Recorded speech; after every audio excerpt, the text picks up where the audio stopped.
just woke up, should I drink water and stretch? Oh, no. I'm gonna drink 3 cups of coffee and smoke a cigarette instead. And then I'll go on social media until it's dinner time. Yeah, smoke some weed and then I binge eat. Then I got a little time to complain online. I'm anxious. Why is that this to me? Ooh, it's a mystery. What could it be? Possibly it's all your apathy. Why am I anxious? I would try to do anything To make my life feel better. except anything that makes my life feel better. Hey baby, I'm self-aware. I got that Headspace app because I care. Talk in the world don't mean shit if just like this guy, you're a hypocrite. Who you calling hypocrite? I'm a fucking martyr. I'm giving up sugar and no milk products either. Still feel anxious. It's just not fair for someone like me. So self-aware. You're not self-aware, you're a big dumb fuck with a dumb fuck face. And now you're out of luck. If you're so smart, why am I sad? Because twice a week you get on the bags. Well, maybe it's that. It's definitely that. Do I need more hugs? Stop taking drugs. I guess we'll never know for sure. Yes, we will, motherfucker, it's because Why am I anxious? you only sleep 4 hours a night. Why am I anxious? You never ever That was rhetorical. Why did you just post a photo of yourself without a shirt on? And the caption, can anybody tell me? Why am I anxious? Why is that doing this to me? Even though I ask, I don't want to know. I want to get better but slow. Why am I anxious? I know what's good for me. Accept everything. Oh, I think that could be it.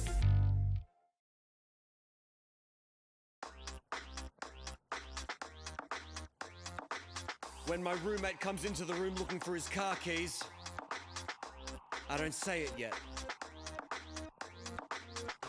And when he gets me off the couch to check underneath the couch cushions, I don't say it yet. No. And then when he says out loud, I wonder where my car keys are, I still don't say it. I still don't say it yet. But then he asks me, do you know where my car keys are? I look at him in his face and I say, have you checked your butthole? Get up, butthole. I have not seen your keys, but since you're asking me, You better check out that butthole. of course I'm not serious, I don't think it's up inside your big brown business. But a funny thing to say to someone who's lost their shit and is stressed out visibly. When I see the best man starting to sweat, I don't say it yet. Get up, When I see that little ring bearer cunt getting yelled at by his mum, oh, I still don't say it. When I see the groom asking the vicar if they can wait just another 15 minutes, I do not say it. Give up now. And when the father of the bride starts organising an ad hoc emu bob of the courtyard area, I want to, but I do not say it. It's the 11th hour with 300 congregants under God's roof. The vicar approaches the mic and suddenly all of the chatter goes mute. He says that they've misplaced the rings. Could anyone possibly know where they are? I know it's my time and all heads turn as I stand and say, Vicar, have you checked your butthole? Get up, butthole. I have not seen your ring, but have you checked your ring? My ring on me butthole. Love is patient, love is kind, but if you ask me where you can find literally anything you've lost before, I'm gonna suggest that it's up your butthole. Where's my phone? Is it up your butthole? I lost my loan. Have you checked up your butthole? I'm losing my patience. Your anus. Where is your Think it's class? stuck up your ass. I just lost my grandma. Oh my god, I'm so sorry. Are you capable of not saying she's up my asshole? Of course. My condolences. I'm not looking for a silly joke right now. Yeah. What are you looking for? Honestly, just like a shoulder to cry. Have you checked your butthole? Get up, butthole. Maybe you found your dead grandma up there too.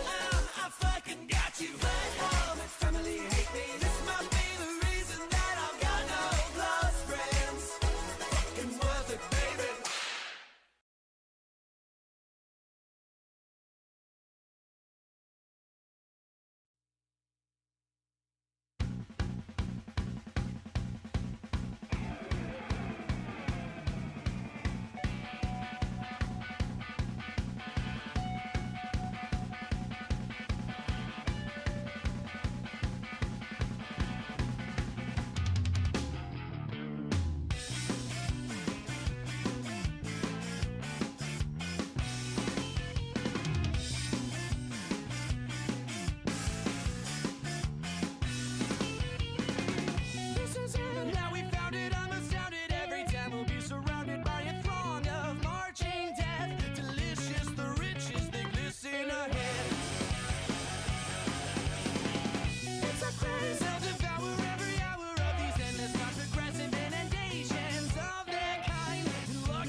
Blah. Oh my goodness. Oh my goodness. Hello, everybody, and welcome to the Kittycorn stream where the Kittycorn does Kittycorn things. I am your host, Ursulanis. Hello. Hello, hello. Hi, hi. Hope everyone is doing heckin' fantastic. Hi, hi. Oh my goodness. Oh my goodness. What the heck? Oh man. I am tired. But, in an effort to help fix my sleep schedule, I have decided to down a cup of coffee and stream. So here we are. Here we are. It is currently 2:18 p.m. on a Sunday afternoon for me. Well, we're going by Eastern Standard Time. Why? Because that's where I live. And yeah, that's just how it be. Just how it be, you know. Oh my goodness. Apparently it's been 16 days since my previous stream. I have reasons, I guess, that I haven't been streaming lately. Kind of. But at the same time, kind of not. Because, like, on one hand, it's like, it's just the regular sort of, like, lack of functionality. But also, there's, like, I don't know if y'all have noticed, but specifically with VTubers, on Twitch and YouTube both, there's been some sort of like wave of harassment or something. Cause I see like almost every day, I see another person getting banned for some totally inaccurate reason. Like almost every time it's like for a reason that that person would not even like do, right? Like either it's botting or for like wholesome streamers, it'll be for sexual themes, and it's like what? Huh? How? Literally how?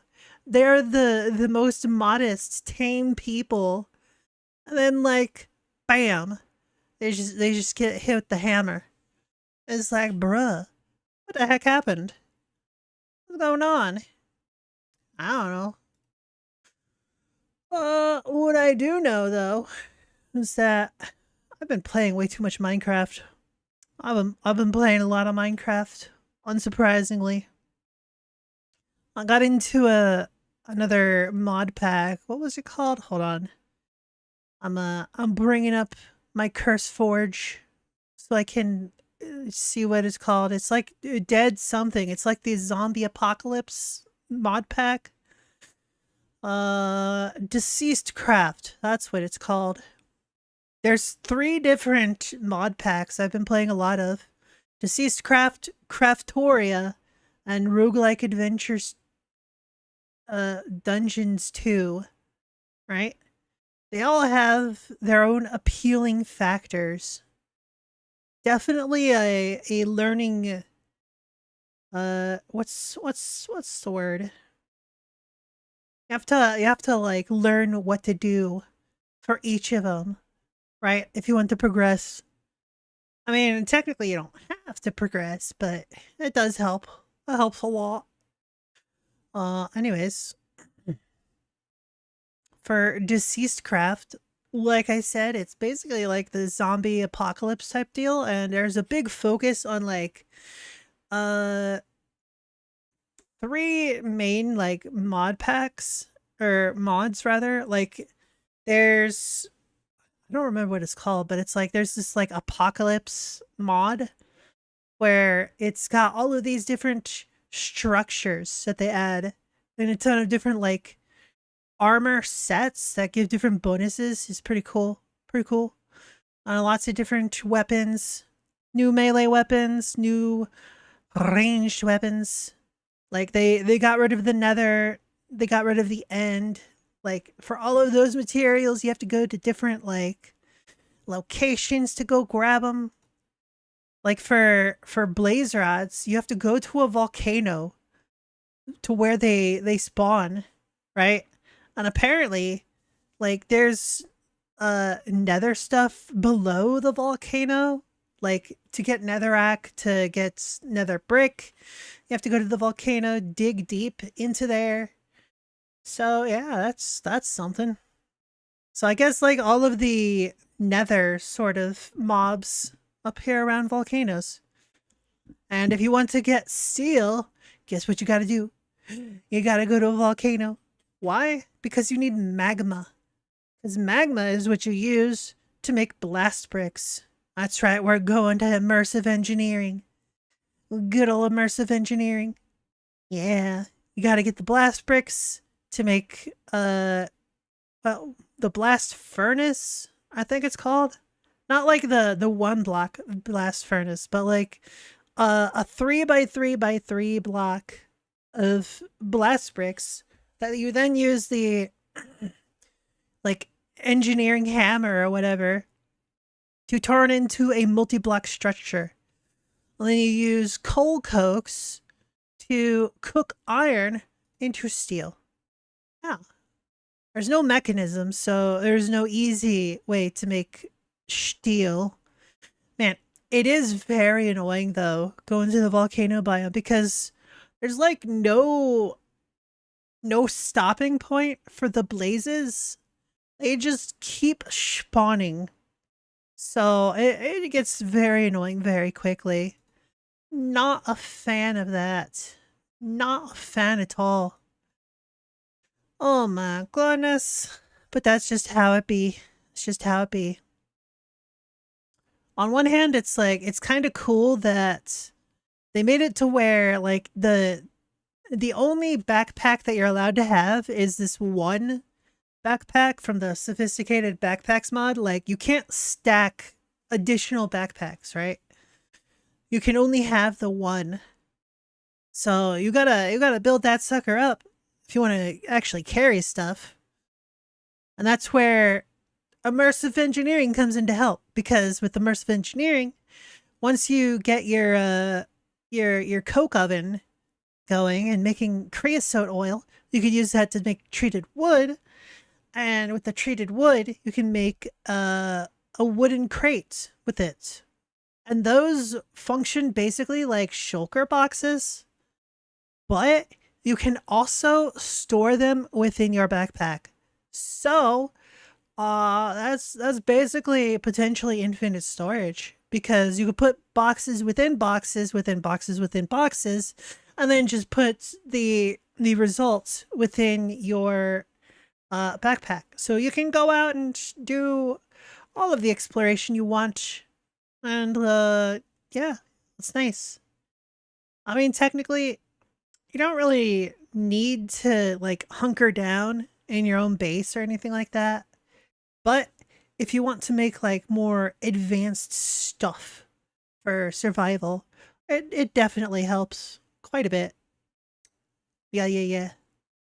Because with the guns, you have to either buy the ammo from various villagers, or you have to craft it yourself. And in order to craft it yourself, you need like these specific designs that you find out in the wasteland. I haven't actually made it to that part yet though, because it's very far out from spawn. I think it's like over 10,000 blocks from spawn. So it's like, bruh, you want me to go all the way out there? Holy shit. How am I supposed to do that? It's like, it feels almost like it's necessary to like get the most sophisticated transportation possible. But like, I don't know. It seems not so great in that aspect, because like you have cars, but they can only drive up half blocks. So you can't really explore with those. They have like subways within the maps, right? So you get the rail system, which is cool and all, but you have to like build your own whatchamacallit, locomotive or whatever.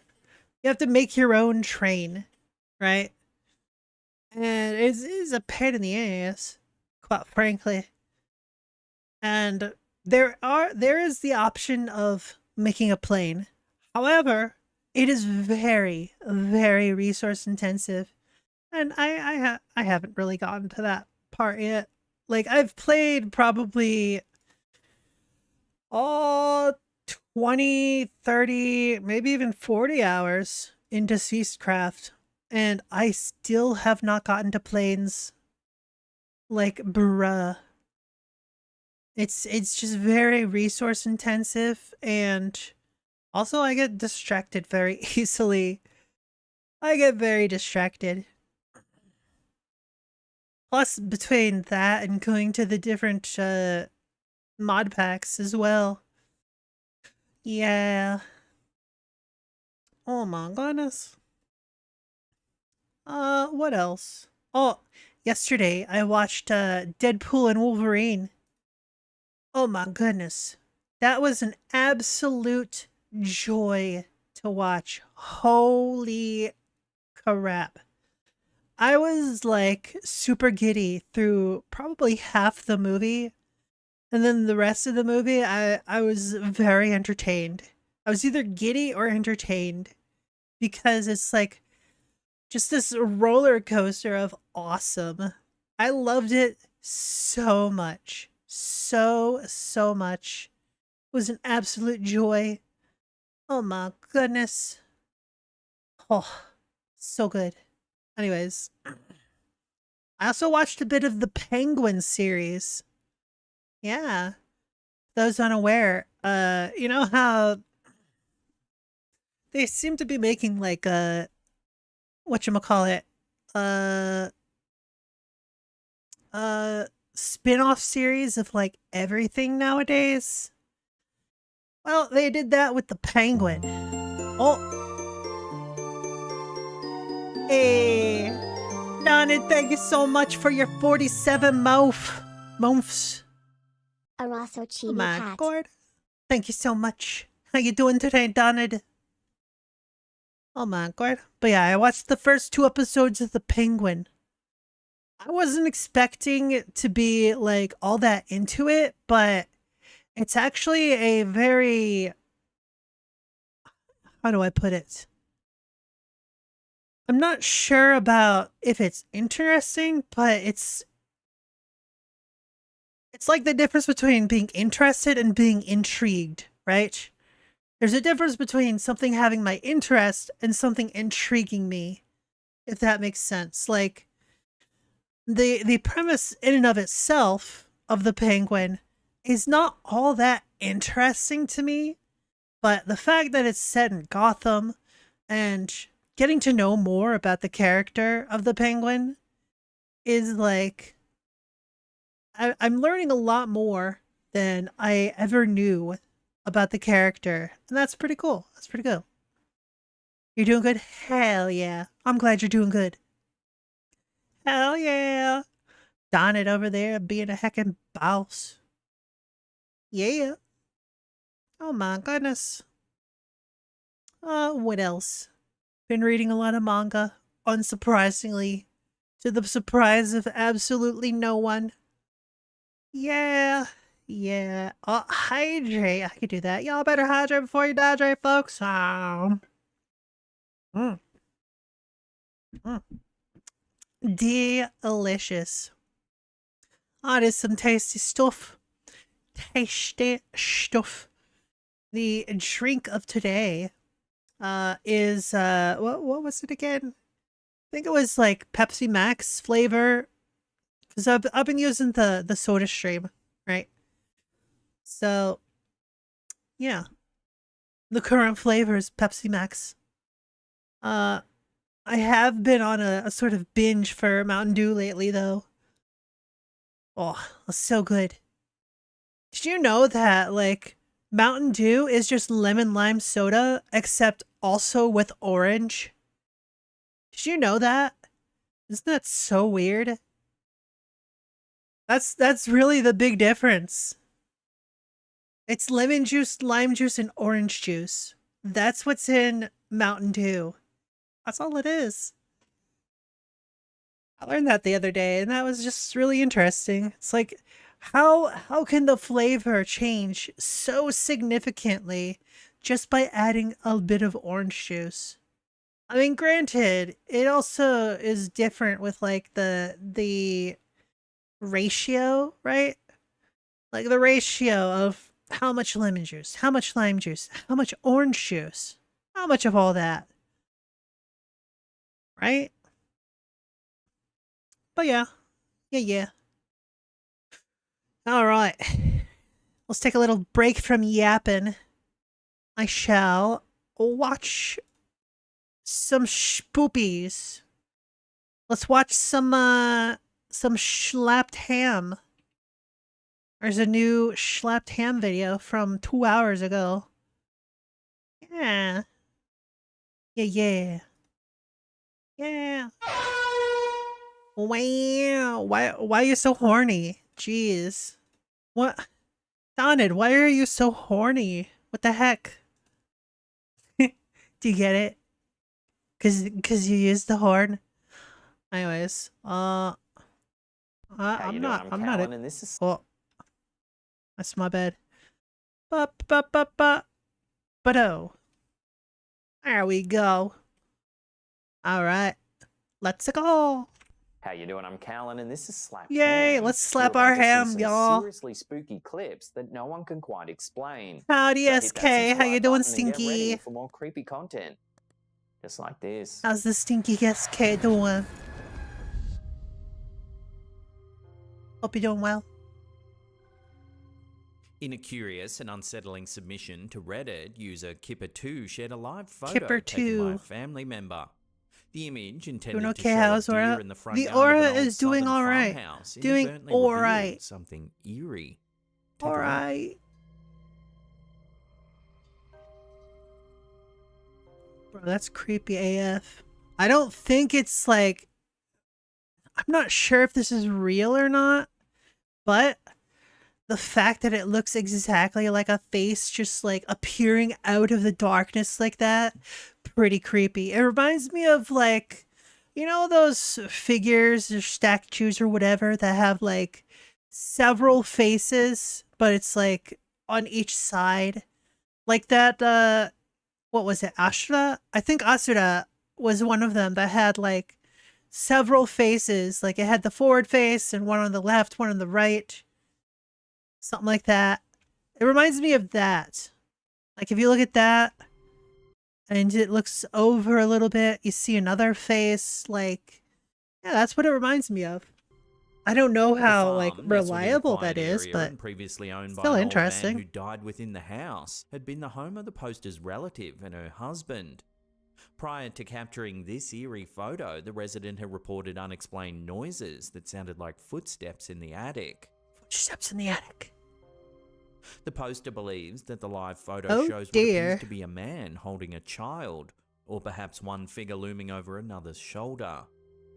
The fuck are This you talking chilling about? sign, combined with Looks the like history of the nothing like that. house It looks like just some disembodied face. That's what it looks like. Like, bruh. If anything, you could say it's like an owl or something.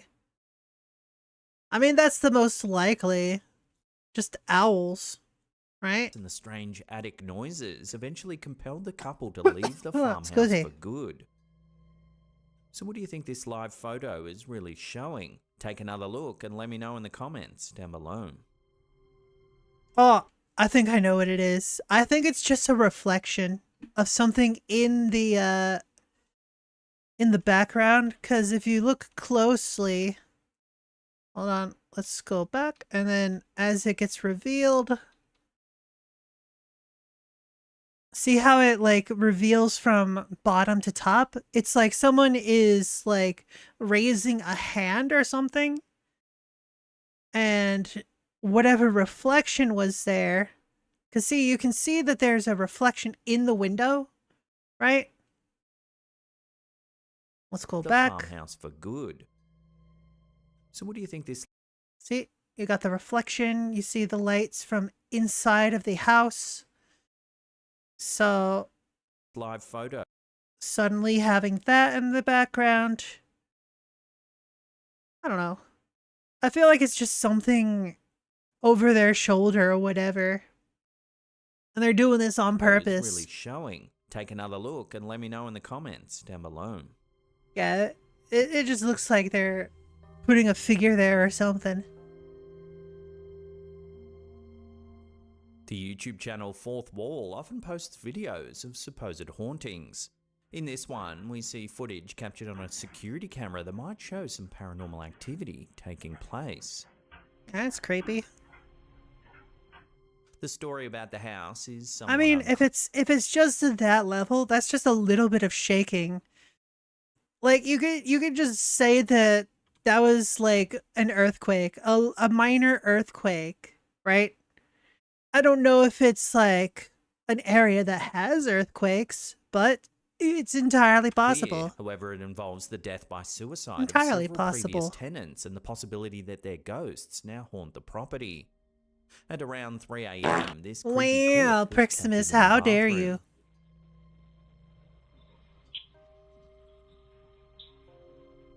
What are we looking for? Ah, I see.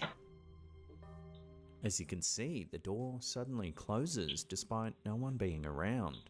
To be fair, this sort of thing can be faked pretty easily because this sort of door, you can actually turn it into like an automatic door to where you can either close it with a switch or like have it on a timer to close automatically.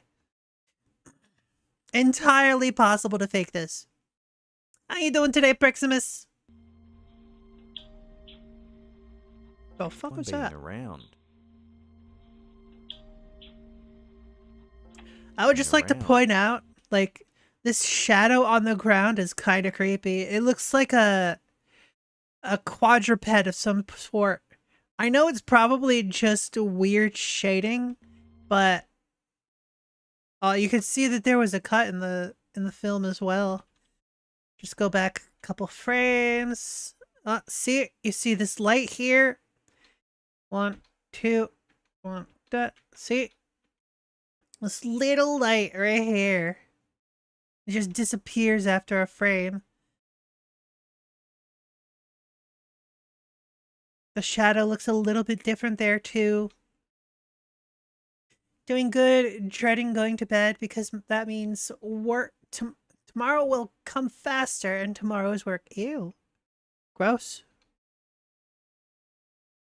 Not a fan of work. Going frame by frame, I see like some movement here. Full shadow and then like a white entity, I guess. Go forward. I feel like I just saw something up here. No? I'm just being distracted. Whatever. The footage gets I even don't have the creepier as concentration for later we this. see the door closing once again. However, this time, keep a close eye on the glass. Keep a close eye on the ass. Wow, look at that. It's just someone appearing. Oh, let's check the time. Once again. However, this time, Okay, they keep a haven't close eye on manipulated the glass. time on there, at least. So either that's added in post or not. Some commenters believe A lot of the this is times a that's just added in manifestation of a post. poltergeist. A poltergeist is a type of paranormal entity thought to possess the ability to interact. Oh, we have an ad break. It's time for our first ad. I have posited it. So for those of you, I have paused the video. No worries. Nothing shall be missed. Ooh woo. There we go. Yay! I don't want them to be excluded. Right? Yeah. Ah ba ba ba ba. Oh my goodness.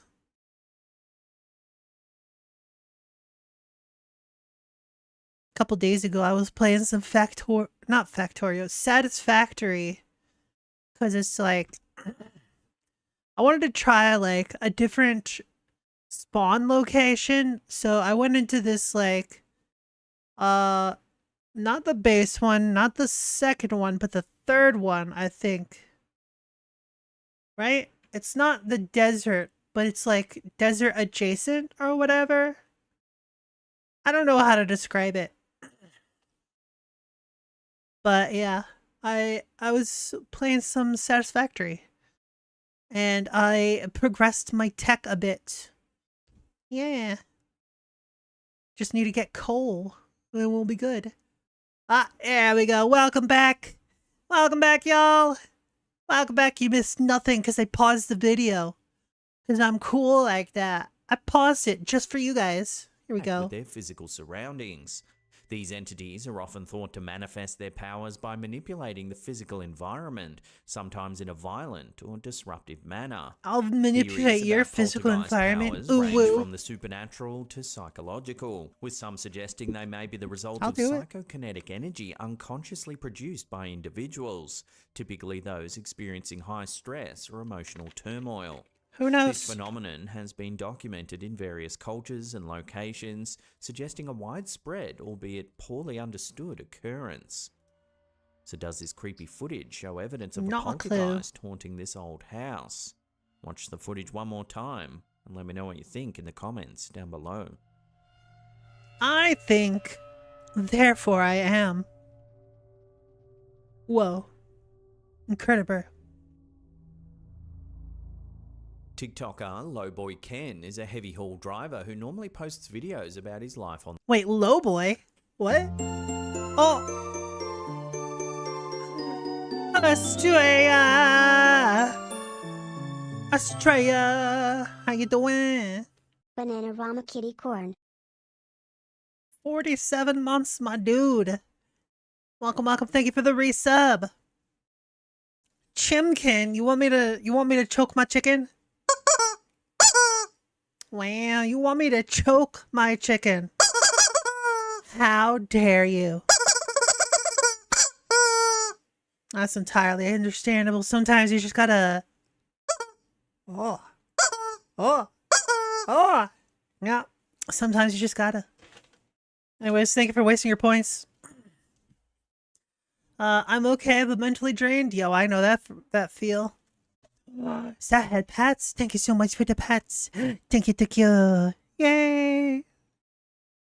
Huzzah! Oh my goodness. My chicken fell over. Hold on. I had to reposition my chicken. Ababa. Thank you for the pets. Thank you. Yay! But yeah, for those of you that were not here when I was talking about it, I am tired. But because I'm making an effort to correct my sleeping schedule, I basically downed a cup of coffee and here we are. Yeah, I downed a cup of coffee and chose to stream. Yep. When it comes to my body, I chose violence. Hey. Anyways, back to the video. the road and time spent with family. However, there's one video that stands out from the rest. Take a look. One video that stands out from the breast.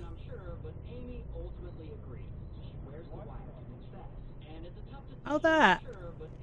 I see. Did Watching you that see it? again, a figure seems to suddenly appear on the road. Yeah.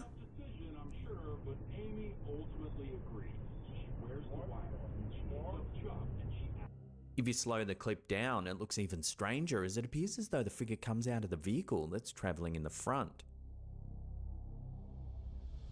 I mean, it is entirely possible that it's just some weirdo walking across the Naturally, road. mysterious figure has sparked talk of the However, supernatural, with one viewer likening it Considering this person in front didn't swerve at all, I don't know. Usually when someone just comes out of nowhere, there will be swerving. However, it's also possible that this individual was just like hanging on to the car and then just like decided, hey, I'm just gonna get off here. Yeah, we're just gonna get off. I'm gonna have a blast. It's just like how there was train hopping back in the day, right? Anyways, Naturally, the mysterious figure has sparked talk of the supernatural, your with beard one meets viewer food. likening its Oh. appearance to a residual haunting. Yeah, I haven't watched it yet. Residual hauntings, often described as echoes of the past, can be particularly poignant at sites of car crashes or deaths on the road. These hauntings are said to be repetitions of events where traumatic energy seems to be imprinted on the Oh, environment. repetition your event. I don't know Witnesses what that might hear means, the but I'll do screech of it. tires, the impact Bet. sounds, or even see ghostly apparitions reenacting their last moments. Oh, Unlike traditional hauntings, where a spirit might exhibit awareness of its surroundings, residual hauntings are thought to be more like a movie playing on a loop, with no awareness from the figures involved. These spectral phenomena suggest that high yeah. emotion- There's like several different kinds of hauntings. Residual hauntings is basically like think of it as like a film or a movie, right? It always plays out in the same way every single time at a very specific time in a very specific way, right? That's what a residual haunting is. There's also like a, how do I put it? Like a visitor type of haunting, where it's like there will be some sort of activity, maybe even a high amount of activity, but only for a little while.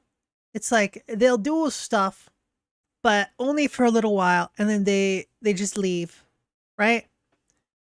There's also like the guest type of haunting, right? Where it's like either you're the guest in their eyes or they're the guest, right? And they're not a bad sort of entity, right? They're just kind of there and they just chill. Usually they don't do anything like harmful, and they're just there. And there's poltergeists. Poltergeists, they make it like their business to be as big of a dick as possible.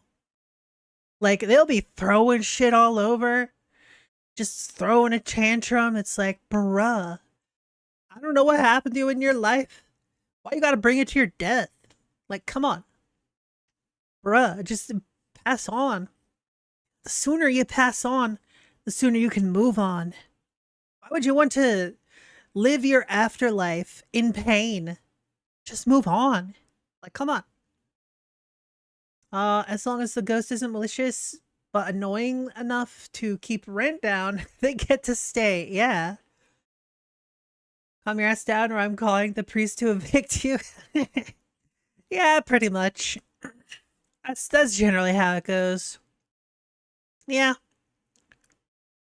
Oh, there's also like different types of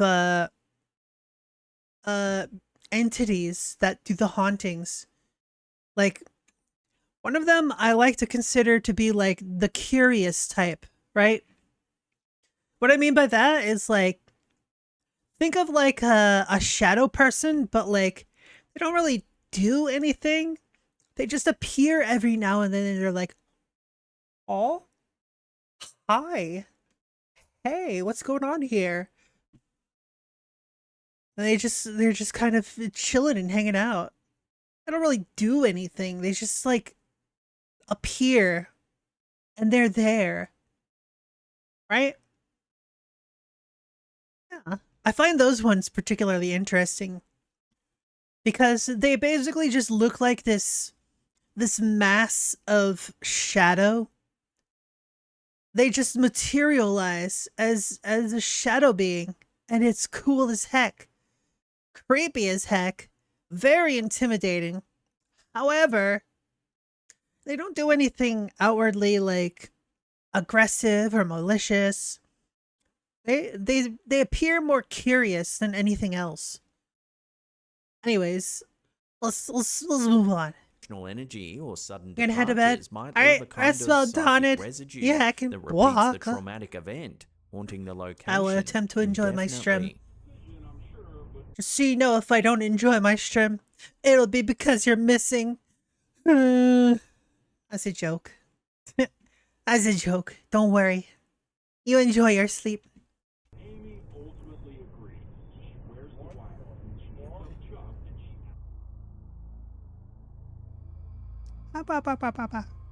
In an intriguing post over on Reddit shared by user The Irish Space Hoodie, a chilling tale unfolds around this photograph captured during a babysitting stint.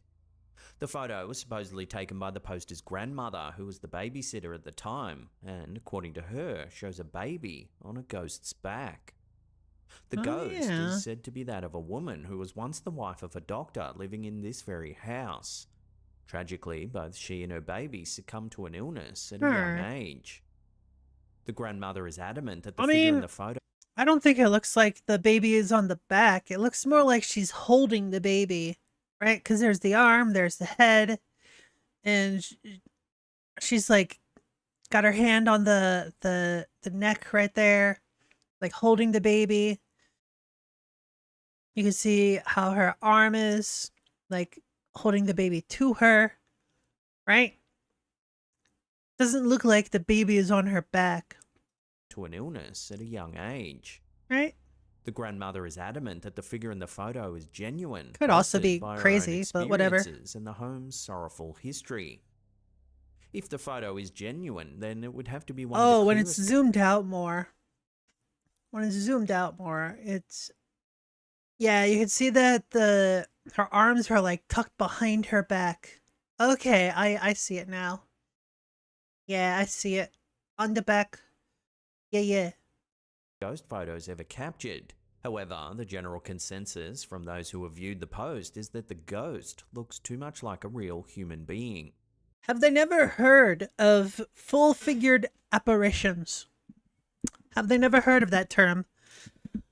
Why do you think that term exists?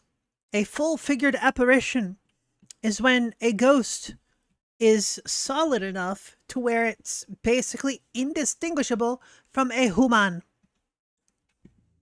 Unfortunately, the poster doesn't know the whole story surrounding the photo and the circumstances under which it was captured. So, for now, the truth about what this photo actually shows will have to remain a mystery. Let's just hope it wasn't captured in a ball, otherwise Nintendo will sue them. Oh!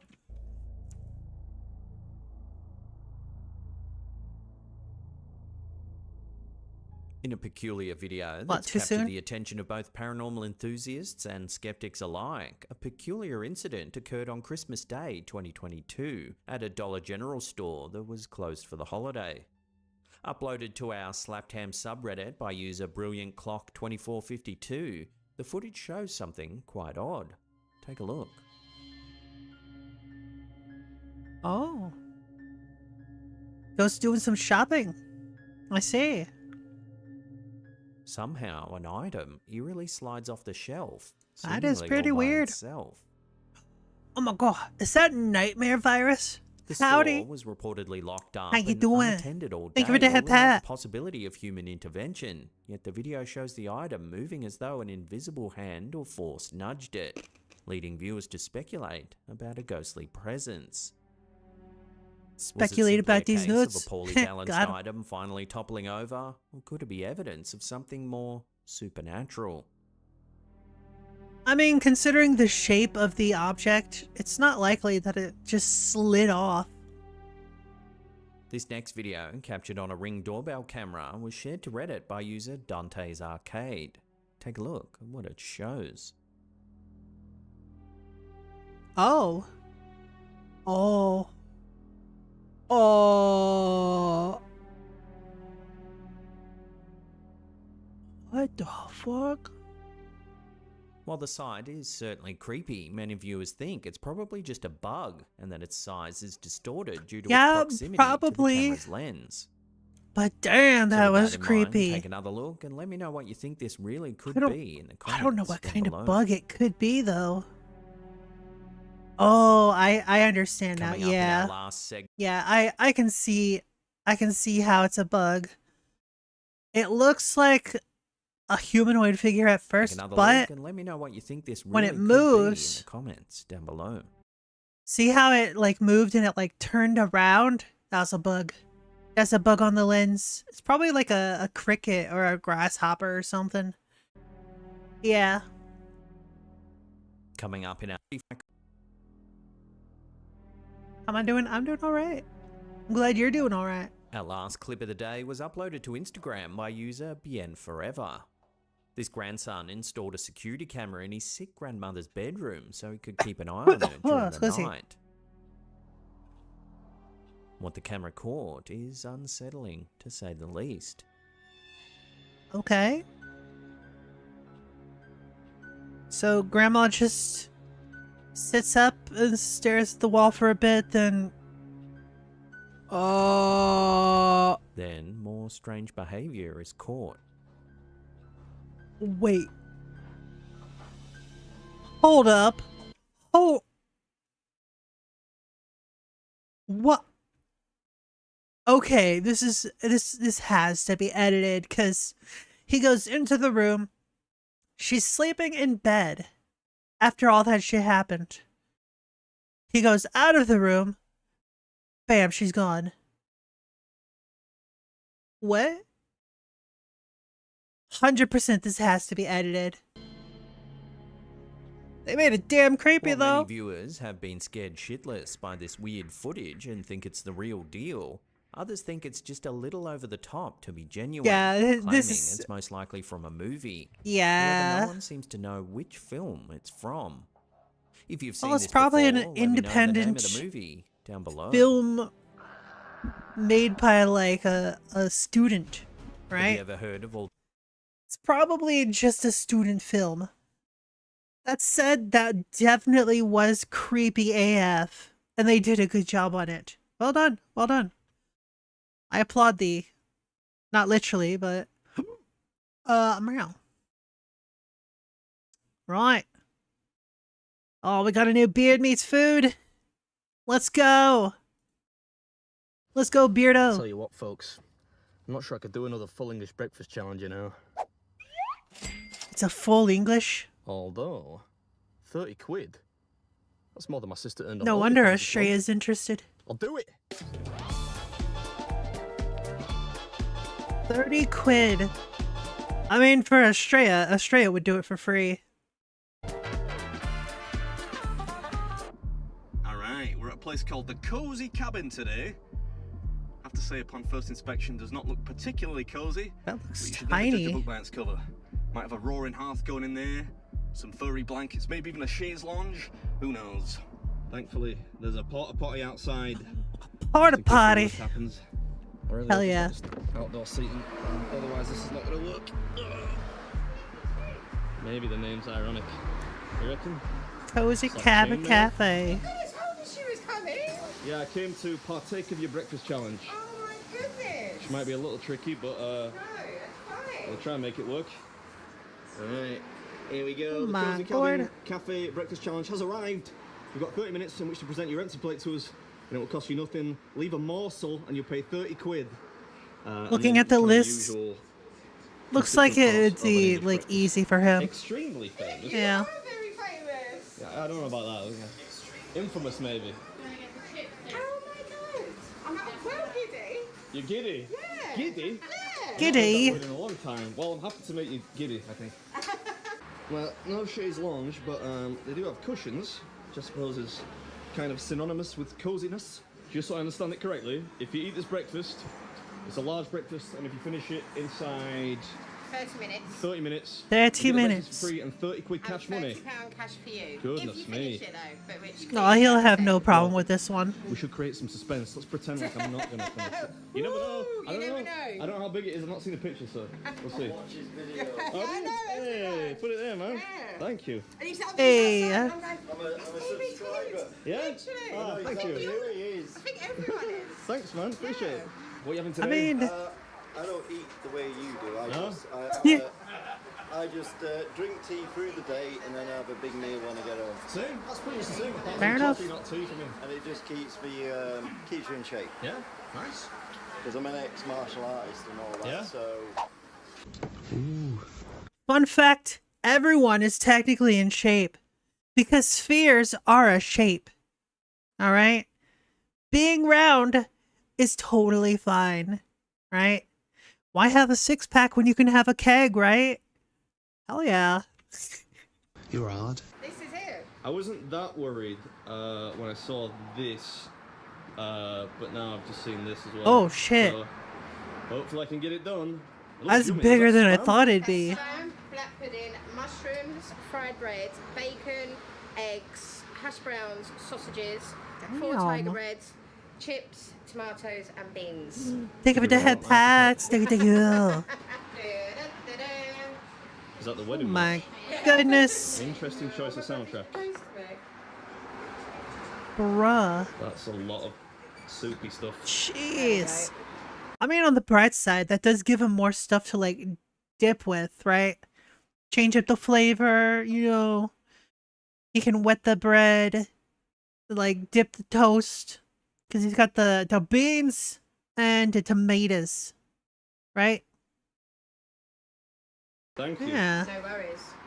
Man, it's hot today. It's too hot to eat. Right, I'm at the Cozy Cabin Cafe today, and I'm taking on the breakfast challenge. It's a full English breakfast. Not my first rodeo, full but if you beat this English. one, not only is it free, but you get 30 quid cash money as well. You have to do it Yo. in 30 minutes though, right? You've got 30 minutes to complete it, and you can literally not leave the bean. Probably not going to need these, right? No, you're not. You're not going to need to know. Right. 3, 2, 1, eat. Eat. It is still pretty warm. Good lord, man, will you never learn? Nom nom nom. Noticed a few of you have actually suggested recently that I get that printed on a t-shirt of some kind. Monetize my extemporaneous nature, but you know me, I'm not really into hockey merch anyway. What's up, everybody? Welcome back to another episode. Yes, it's another fry-up, but with the added bonus today of a cash prize. You say put us on TikTok. Yes, I'm so sorry. I feel so bad, but yes, it goes on. Don't worry about it, that's what the kids like. Social media. Kids love it, don't they? They do. The kids do love it. You know, every time that I see him with the sausage and just like squeezing it like that, I'm wondering what exactly he does that for. Right? Because sausages are already packed really tight, right? What? Why? I don't understand why he does that. I don't remember it being explained ever. He just like squeezes a sausage. Somebody's See? doing some maintenance work. Yeah, it's Brand Fisherman. Yeah, so I thought I would put one of the mini table cam things by the kitchen in hopes that it would capture some hijinks, but it didn't really. Just nom this nom. guy confused at what was going on at his local Greasy Spoon that morning. It's a busy Nom little nom cafe, nom. you know. Seems to be particularly popular with truckers, which is usually a good sign. So everyone knows usually I would be terrorising them as they eat, but clearly I can't because that's one of my most favourite people in the world. Feel free. Feel free. Yeah, sure, man, yeah. Join the party.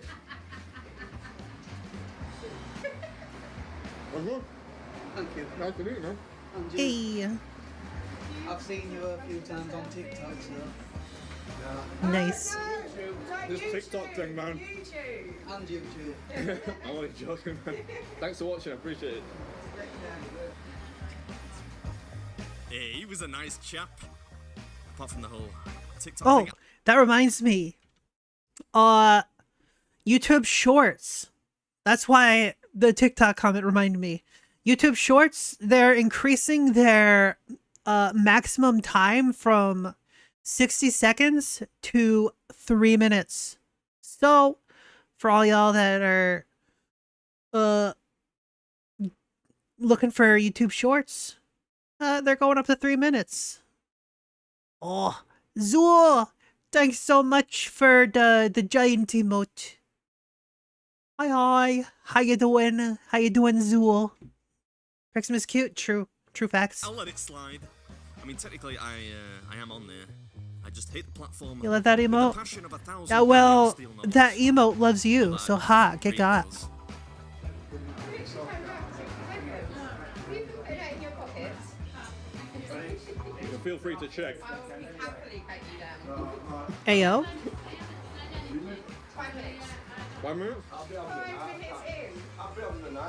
Man, you've seen you play with 5 minutes in. I don't really want to.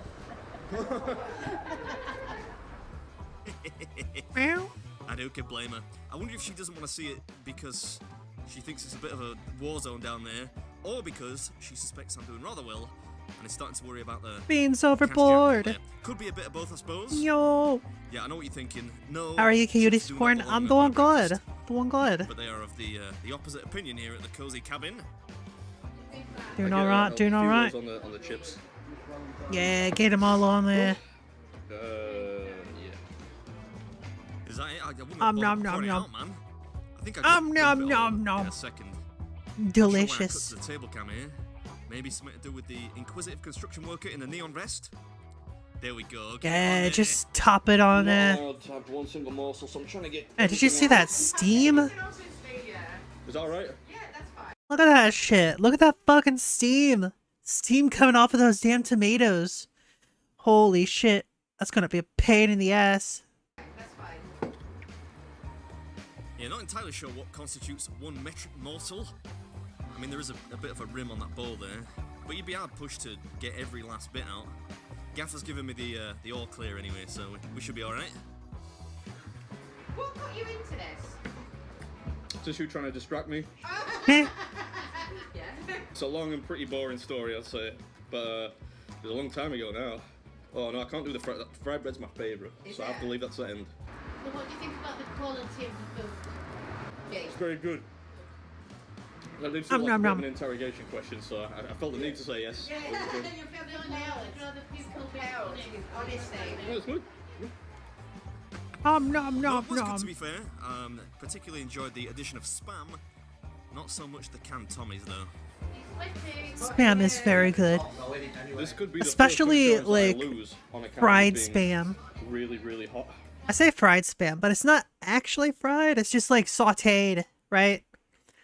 You just like heat it up on like the a surface until it looks like it's not charred. Like just a little bit cooked, you know? Just like a little brown on it. Yeah, good stuff. Do you want the fan on you? No, that's cheating. Come on. I'll suck it up, it'll be fine. I would love, do you have any like Diet Coke or Coke Zero or something like that? I would love one of those. Diet Coke, Cherry Coke Zero. Cherry Coke Zero, please. Hey, That's a very cherry kind, thank Coke, you very much. damn good. Oh, thanks. Well, I mean, There we go. technically you want me to lose, right? So you've just helped me out there. Okay, fair enough. I'll resave it. Yeah, very kind of the server to give me the assist there. Delish. Not much left to go now, and plenty of time on the clock. So short of an acute choking incident, we should be Holy first up on shit, the Wall of so Fame much and beans 30 quid still. richer. Damn. Fried bread, yum yum. You are at the halfway mark. Halfway mark. Left. Absolutely nothing. Oh my god. There's like 8 portions of beans. That is a lot of beans. You'll be better off outside, you don't want to see this, trust me. Beans, what the fuck? Spoon. Spoon. Yeah, there's just like a big pile of beans and mushrooms left. Beans I enjoy, mushrooms I don't. Yeah. 21 minutes. Alright, before we continue this, there's about to be an ad over on Twitch. Not really much I can do about that. It's automatic. But at least I got warning. So, yeah. I have paused it so y'all don't miss anything. Alrighty then. Up-a-dubba-dubba. For those of you that can still hear me, you either have ad blocker or you're subscribed or you have that turbo or whatever, or you're on YouTube or whatever. I don't know. All I know is that's all I know. Anyways, I'm gonna hydrate. Delicious.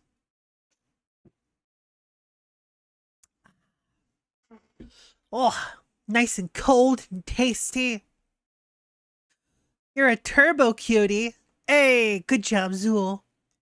Wait, is that Zool actually admitting to be a cutie? Hell yeah, good job, Zool. It's about time. It's about time. Zool, big, cute. True facts. True facts. Yeah, good job. Good job. Clap, clap. Get clapped. Just imagine it's your cheeks get clapped. I don't know. Whatever. Feel free to ignore me. So anyways, I started blasting. I didn't really. That was a lie. Yep. Anyways. Welcome back, Twitch. Welcome back. Hope you enjoyed the little ad break there. Hopefully you got some ads that weren't absolute shit. Welcome back. Blasting after clapping cheeks. I mean, yeah, that's generally like the order of operations. After you clap the cheeks, you start blasting. You start firing your laser, you know? And then you have to clean up. Yeah. No. That can't be right. No, 11 minutes? Yeah, 11 minutes. See, you can't fault my honesty. I know, that is true. It's literally done it, Amanda. Well, Nom nom nom. not quite literally, but I'm almost there.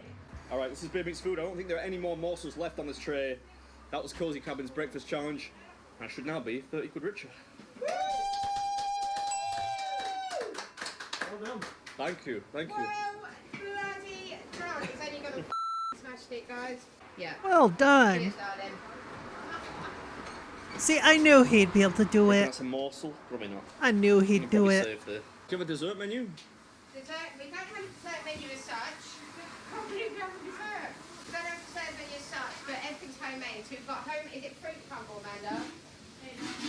Gone for 90 seconds. How did you end up on clapping cheeks? Look, okay. Sometimes you just gotta, you know, you just gotta, right? Anyways. I said I was going to try the fruit crumble at the start. Yeah, that is fine. Can I guess for that? Do you want it in custard? Why not, yeah. There we go. Oh, thank you very My much. goodness. This looks lush. Oh. Oh, get on in there. Bloody hell. Yummy. Still quite hot though. How you doing, Comba? Let's get some fresh air. Whew. Good crumble. Thanks for having me. Do lock me a nice crumble. There we go. Oh, Don't thank you very spit all the words. Is there a difference between a crumble and a cobbler? Or are those the same thing? Now I have to look it up. Is a crumble a cobbler? Why the fuck is this suddenly in white mode? How? How? I have it always on dark mode. How did this happen? What? How? Where is my dark mode? Whatever. Cobbler, a fruit dessert made with a top crust of pie dough or biscuit dough, but no bottom crust.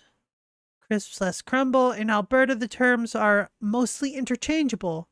Both refer to fruit desserts similar to cobbler, but made with a brown sugar streusel topping, sometimes containing old-fashioned rolled oats. Okay. So they're basically the same thing. I had a feeling. Oh. Might have to have a little sit down here. Reflect on my abject mediocrity. Hey. Good job, Beard. You gonna finish that, yeah? Don't you leave any. I'm only joking. I'm only joking. I kind of love it every time he says that. Google tried to blind you, right? Like, you can see when I open up a new tab, I have it on dark mode. Let's see what happens. Meow. Wait, no. It's cat, isn't it? Cat. Press the paw. I have no idea why it's suddenly on white mode, but did you know that this is what happens if you Google cat? If you Google cat, there's this little paw icon that appears right here. And then every time you click somewhere on the screen. Pretty cool, huh? Whoever programmed that, they're a beautiful individual. Yeah. Lifespan 12 to 18 years domesticated. I remember reading somewhere that they had some way to, like, I think it was up to 5 times the lifespan for a cat, like increasing their lifespan, which is pretty heckin' awesome. So yeah. Anyways, secret food hacks I learned in restaurants. Let's go.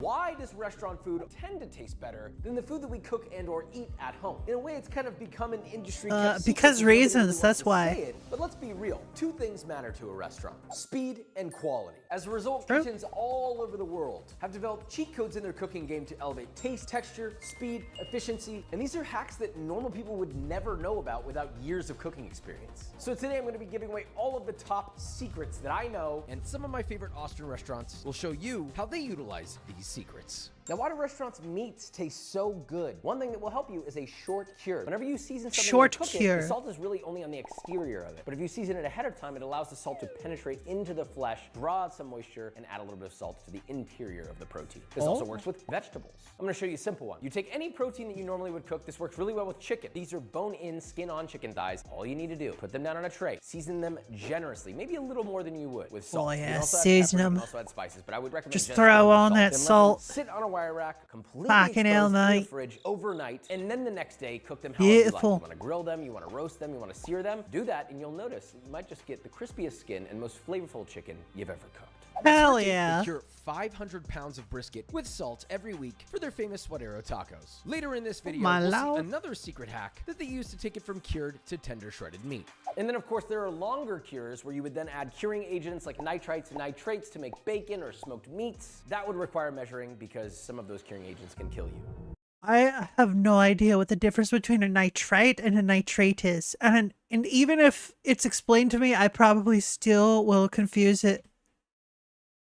That's not great. Isn't that nice? Big problem. Your flavors don't pop like restaurants do. It starts with 2 No. very basic things. The number 1 thing is always season your food to the maximum with salt. This is a non-negotiable. Any restaurant that undersalts anything, that shit is not going to go beyond the pass if it's a good Yep. restaurant. But the real secret Gotta have is the right once amount you of salt. season your food properly, the biggest thing that restaurants do to make their flavors pop is utilize acid. Lime juice, lemon juice, vinegar. I think a perfect example is with something simple like a vegetable. These shishito peppers are being lightly grilled, a little bit of char, cooked through. And at this point, you would season it with salt, maybe a little bit of spices like togarashi. But here's the kicker: a little bit of acid. We've got lime juice that we're adding to these. You could do lemon juice, you can do a little bit Yeah, of vinegar. It makes seems sense. so insignificant, like it's not gonna do anything. This is gonna go from basic salted vegetables to all of a sudden it's like, oh, that's nice. I get a little pop of tartness. I want to go back for another bite. In a restaurant, Yeah. this is a very common thing to do. Anytime Heck that there's yeah, like a let's vegetable go. side, it's usually going to be dressed with salt, olive oil, lemon juice, or some form of acid to add some level of dynamic quality. That's exactly what Este in Austin, Texas does with their ceviche. They dress their pompano or snapper with salt and fresh lime juice. They also add some other That looks things pretty like a good. splash of ice water for balance, carrot pico de gallo, more salt and more lime. Then it's plated nicely with avocado, Carrot cilantro, and pico chili de oil. The key gallo. differentiator What is the acid. heck? And at Emmer and Rye, they use lemon juice to balance the fat of their beef belly ragu and fermented tomato water, which has more of an acidic quality, to add to their take on a cacio e pepe. Haynes is gonna come in and taste test 2 of these, one with acid, one without acid. First one by far, right? Acidity goes well with like the subtle heat of the shishito. I feel like it makes the togarashi and salt come out more, amplifies everything. Hell yeah, Tell me, let's This is what go. they do. Moving on. Techniques exist to make things happen. Back in the day, we would take real long process processes to make great sauces. But nowadays we have science and we have hydrocolloids. Science, It's a scary word, yay. But I promise you it's not scary. It's literally just a nice magical powder, not the illegal kind. This is utilized through restaurants all over the world. A hydrocolloid can be many things. If it's a emulsifier, it will stay emulsified. If it's a thickener, it will stay thickened. But I just want to focus on one as an example, and that is xanthan gum, because anyone can buy it. Most grocery stores sell it. You can get it on Amazon really easily. So maybe you don't want to add a lot of fat Very to the good sauce, but you want thickening it to be agent. thicker, or you want it to be emulsified, like let's say a hot sauce. We have my fermented Fresno hot sauce recipe. You can get that recipe, the link in the description. But if you just add a tiny little bit of xanthan gum when you're blending, it will never separate in the fridge. You will never have to shake it when you use it. It Yay. will always be emulsified and look nice with 0 fat, 0 calories. And that's just one Hell hydrocolloid. yeah. Do your research and look at the rest. Moving on.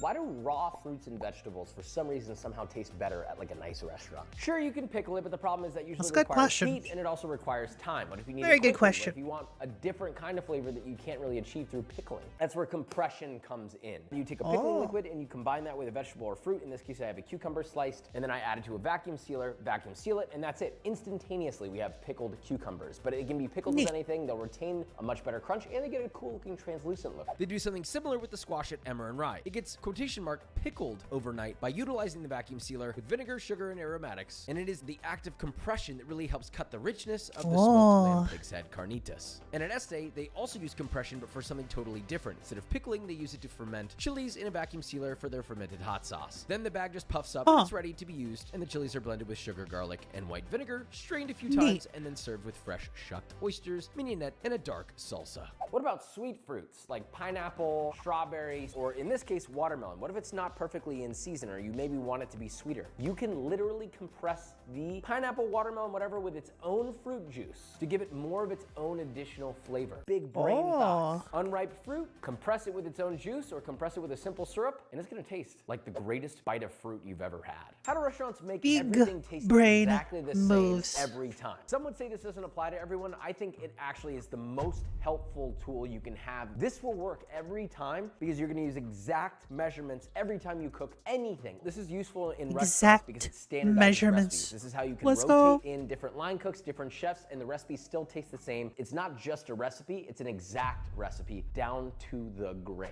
And at Emmer and Rye, that exactness comes in handy for their 72-hour fermented heirloom grain sourdough. 72 per hour? day every weekend. Precision is key at Ramen Del Barrio too, though. All the salt flavor for their carnitas tonkotsu shoyu ramen comes from the carefully measured shoyu tare. It's so potent that they use exactly only 1 ounce, or 28 grams, of tare, along with lard and tonkotsu broth, which flavors the whole bowl of ramen perfectly every time. For example, in this edamame sauce, we have exactly 5 grams of Thai chili, 25 grams of garlic, 25 grams of shallots. That's all gonna go in a pan. We have a total of 100 grams of oil. We're just gonna add a tiny bit of that, cook the vegetables. Then we're gonna add 150 grams of edamame, 25 grams of mirin, 25 grams of vinegar, 50 grams of shiradashi, and let that cook down. While that's cooking, we're gonna put 70 grams of blistered jalapenos exactly in the blender. You don't want it to be too spicy, right? You put the same amount of jalapeno, it's gonna be exactly the same spicy. And then everything else goes in there, blend until smooth, and emulsified with the rest of your 100 grams of vegetable oil. You've used all the ingredients you measured out, and the product will be the same every time. Nice. You're making dinner for a group of friends and you decided, hey, I'm gonna cook 15 steaks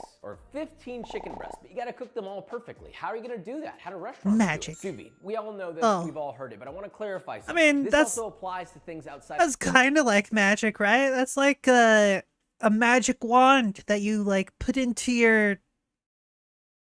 pot. I guess it's a pot. You put the magic wand in, it make it hot and then stay hot. Yeah.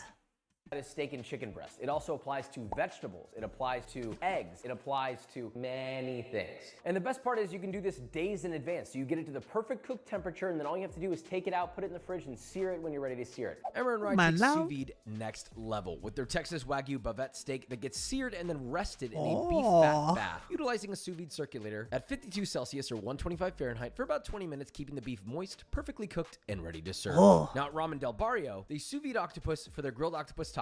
First it gets blanched to curl the tentacles, and then broken down before being sealed in an achiote marinade and sous vide for 5 hours at around 74 Celsius or 165 Fahrenheit. This 5 ensures that after hours. it's grilled, it's going to be God super damn. tender and perfectly cooked every time. Sous vide has a special place in my heart in the world of par cooking. How do restaurants cook fried food so fast, but at home it takes a long time and it's not as crispy? The answer is par frying. Especially when it comes to big Par things that need to be frying. fried like fried chicken, where it can take sometimes 15 minutes to fry like a whole chicken leg or chicken quarter. It's very basic. It can be any type of breading you want. Korean style, in this case we have a panko 3-tier breading system. You're gonna bread your chicken or whatever it is that you're breading, and then you're gonna drop it in much lower temperature oil than usual, around 300 to 320 degrees Fahrenheit. And you're just gonna slowly let that cook just until the internals are cooked through and it starts to form a crust. You take it out, you drain it, and you can pop this in the fridge. You can leave this in the fridge for up to 4 days. And then when it comes time to actually serve and cook for people, all you gotta do is take that same oil, clean it. This time you're gonna heat it up to 350 or 375 Fahrenheit, depending on what kind of heat you need. And you're gonna drop it in again. You can do it straight from the fridge. That's okay, so par frying is just a second fry. Already fully cooked on the inside. You just gotta get it crispy and brown on the outside, which only takes 1 to 3 minutes maximum. You just saved yourself a buttload of time. And by the way, that second fry is gonna make it way crispier. I haven't even picked And they got big brain over there. How do you big add brain an move. intensity of flavor and an incredible texture to everything that you I make don't know. without Tell me. adding a lot of ingredients? Tell There's me. an old school way that's still used today, and it's called confit. Confit is a cooking technique. This applies to anything you can imagine. Okay. Alias, like garlic and onion. High sinew meats like beef cheek, short rib, duck legs, chicken thighs. Anything you can cook for a relatively long time or slowly is gonna benefit from a confit. And all it is submerging something in a large body of fat, like at low temperature, and cooking it slowly until it lightly caramelizes and cooks down. Remember I mentioned earlier we were gonna show how Swerve gets their suadero tacos from cured to super tender? Well, they use a confit method, which is slowly done in beef fat, and when it's time to plate, it gets seared and dropped onto a hand-pressed hot corn tortilla, cooked to order, topped with guac, onions, and cilantro. One of my favorite tacos in Austin. This can also be a method of par Hell cooking. yeah. You can literally just take something out of the confit and eat it right away as well. You can also chill it in the fridge and reheat it. Confit was created to preserve, but what they didn't realize was that they created something delicious. Restaurants use this as a par cooking method, but they also use it to pull out a ton of flavor. When you cook something in a volume of fat, you're just slowly caramelizing the whole outside, or slowly creating a 360-degree Maillard reaction on your proteins or caramelization on your vegetables. And I have 2 examples for you. Use any fat you like. It can be vegetable oil or it could be beef fat. It could be duck fat. Here we have some melted duck fat, which we're lowering in some garlic, setting that on low heat and just letting that barely cook until it's softened and caramelized like this. Now on the other hand, something bigger like beef short rib, you can cook in tallow, maybe add some aromatics to it if you want, like garlic or black peppercorns or thyme. Lower in your short ribs, and you can cook that in a very low oven around 275 to 300 degrees Fahrenheit, or even on the stovetop at a low heat until it's incredibly tender, which will take probably an hour or 2. But when you remove it, you'll have the most beautiful rib that honestly eaten straight up would be delectable. Or you can chill it and sear it the next day. That's hot. Moving on. You want consistency and speed in the things that you cook. They're always good and they come out very quickly. Or you want to grill something, but it's way too big, like a really thick carrot or a really You have a thick piece of need meat, for and it would be speed. burnt before it was cooked. What do? That's where par cooking comes in. Like at Emmer and Rye, where they par cook thick cooked squash before service to help with the quick plating of their roasted squash with piri piri, pepperonata, sunflower seeds, and guajillo chile. It's a 2-step process. The first step is cooking it 80 to 90% of the way through with any method you want. That could be through roasting, any method of slow cooking. You can confit whatever it is, and you're not worried about getting any color on it. You're doing it low, and you're just getting the internal temperature cooked up to where you need it to be. So in the case of the carrot, you don't want it to be mushy, you want it to be just soft. And restaurants use this for the same 2 reasons. Quick pickup times, meaning that they can kiss it on a grill real fast, get some color on it, and it's done. And it keeps consistency of product. The product will always be cooked perfectly, not overcooked, not undercooked. And it's something that you could do at home very easily. Don't you want that? So we're confiting our carrots in a large vat of fat with different aromatics, and we let them confit for about 20 to 30 minutes, very low, just until softened, but with a little bit of bite. We then take them out, and then this is where the second stage comes in. Listen carefully. You can take that food and chill it and let it sit in the fridge for up to 3 days, and then whenever you're ready to actually serve it, then all you need to do is kiss it on a grill or in a hot pan or whatever you want, get some color on it, get it hot again, and it'll be perfectly cooked and perfectly seared. This might be the biggest and yet most obvious solve. So you never make a nice dish that takes a long time to cook, like a braise or a roast, because you're at the stove all day long while your guests are chatting and you're not with them. Or maybe you just don't want to spend any time cooking the day that you're eating. The evening before, the day before, 2 days before, if you have a braise or something that's getting slow cooked, this is the perfect item to cook all the way through. All restaurants do this. None of them have ever made this shit the day of, and if they have, somebody done fucked up. So for example, like my birria recipe, that's a great thing to make 3 days, 4 days in advance. All you do is the entire recipe all the way through up until the point that you're making the tacos, making the braising liquid, adding your chilies, rehydrating them, blending it, braising your beef until it's all the way completely tender, even pre-shredding it if you like. Then all you have to do when the day comes that you're ready to eat is just heat everything back up in a pot, a pan, whatever, stuff your tacos, and serve. That is it.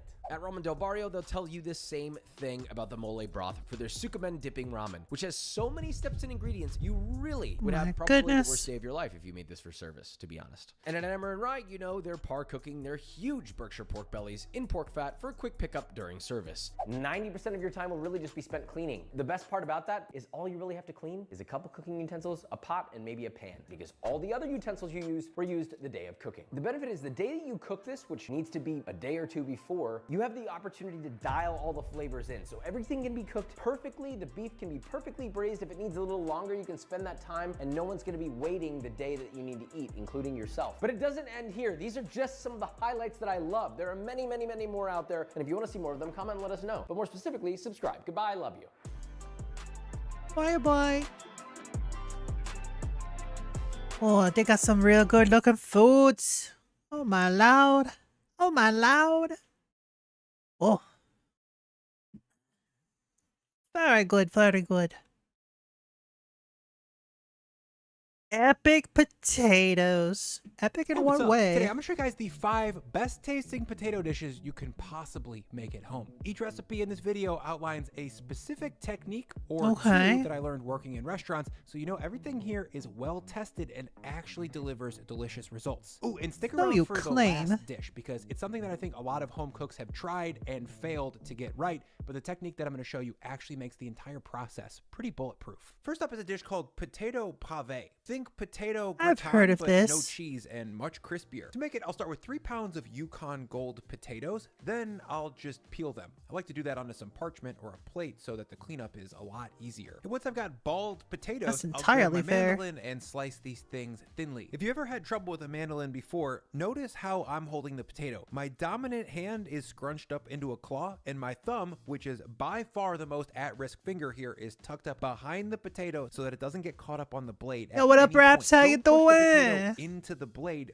glide it down towards the bottom of the mandolin. Thickness wise, I'm looking for maybe a 1/16 of an inch. It should be quite thin. Once all 3 pounds of potatoes are mandolined, I'm going to toss you're them doing with well. 200 grams of heavy cream. This will keep the potatoes from turning gray with oxidation, and it'll provide some delicious Doing good. dairy How are you? fat I'm for doing the all pave. right. Now, Doing all before I right. build this thing, I'm going to drop 1 stick of butter I into a am little tired. saucepan However, and I am melt it. all Then right. I'm going to grab some not melted butter and smear that all over the bottom of an 8x8 brownie pan or an equivalent sized baking dish. Next, I'll drop in a piece of parchment paper that I cut down to about 7 inches wide. Next, a bit more That's a smearing mood, of butter yeah. on the parchment paper. Then I'm going to start building this thing by layering my sliced potatoes into the pan. That's going to be about 18 to 20 slices per layer, overlapped slightly, but there's no need for perfection here. And once my potatoes are laid out, I'm going to take some of that melted butter from a second ago and brush a little bit on top. I'm going for maybe a teaspoon per layer. Behind the butter comes a small pinch of salt, then a few cranks of black pepper. Then I'll repeat that potato, butter, salt, pepper process. So it's 18 to 20 basically more times, a depending on how thick potato your potatoes are. lasagna. Next, the pan's gonna get covered with foil, then thrown into a 350F oven to bake for 80 to 90 minutes. About 80-ish minutes later, I'm gonna pull out this pan and test the potatoes for doneness. I like to do that with a cake tester or a thin paring knife. And when you poke it, it should feel tender, but there should still be distinctive potato texture throughout. You want some bite, but not so much that it feels fibrous or undercooked. Next, I'll drop another layer of parchment paper on top of the cooked potatoes. Just ate Then 4 I'll drop toasts a and this gonna matching make me 8x8 hungry. brownie pan, Yeah, then get 2 got. 28-ounce Get cans of got. tomatoes. This is gonna gently press the Fuck. layers of potato together so that as they Fuck. cool, they become one solid clod of set starch. 30 minutes later, my pave has cooled a bit, so I'm gonna throw it into the fridge to chill overnight or for at least 2 hours if you're short on time. The next day, I'm gonna pull this thing out of the fridge, then cut it down into searable pieces. For that, I'll flip it out onto a cutting board, then cut off the edges real quick. Ooh, look at that. 20 layers of creamy potatoes all stuck together. Now, Bruh. Got rid of the edges. Man, he's definitely not a fan of edging. Now I'm going to cut this 8-inch square into strips, then I'll cut those strips down into 1.5 to 2-inch thick pieces. This is going to give us a piece that will heat through quickly with plenty of surface area to crisp up. Next, I'll move over to the stove and glug in a very generous amount of olive oil, maybe like a 1/4 cup. Then I'll drop my paves into the oil Specifically and fry them on the olive first oil. side for about 'Cause 4 minutes, flavor. or however long it takes them to look like this. From here, Well, actually, if you don't want to use olive oil, another good alternative would be lard or bacon fat. Because lard is basically just pork fat. So bacon fat is almost the same thing, right? Looks like a block of puff pastry. Yeah, well, block these nuts. Got him. I'm gonna flip all these things over and fry them on the backside over medium heat for That does another look 4 to 5 very minutes. tasty, And that's how though. you make crispy layered potato pave. Yes, this recipe does Potato take 2 days, pave. but most of the people who watch these videos aren't afraid of a little art project for the weekend. And this is a serious dazzler, you guys. Let's taste it.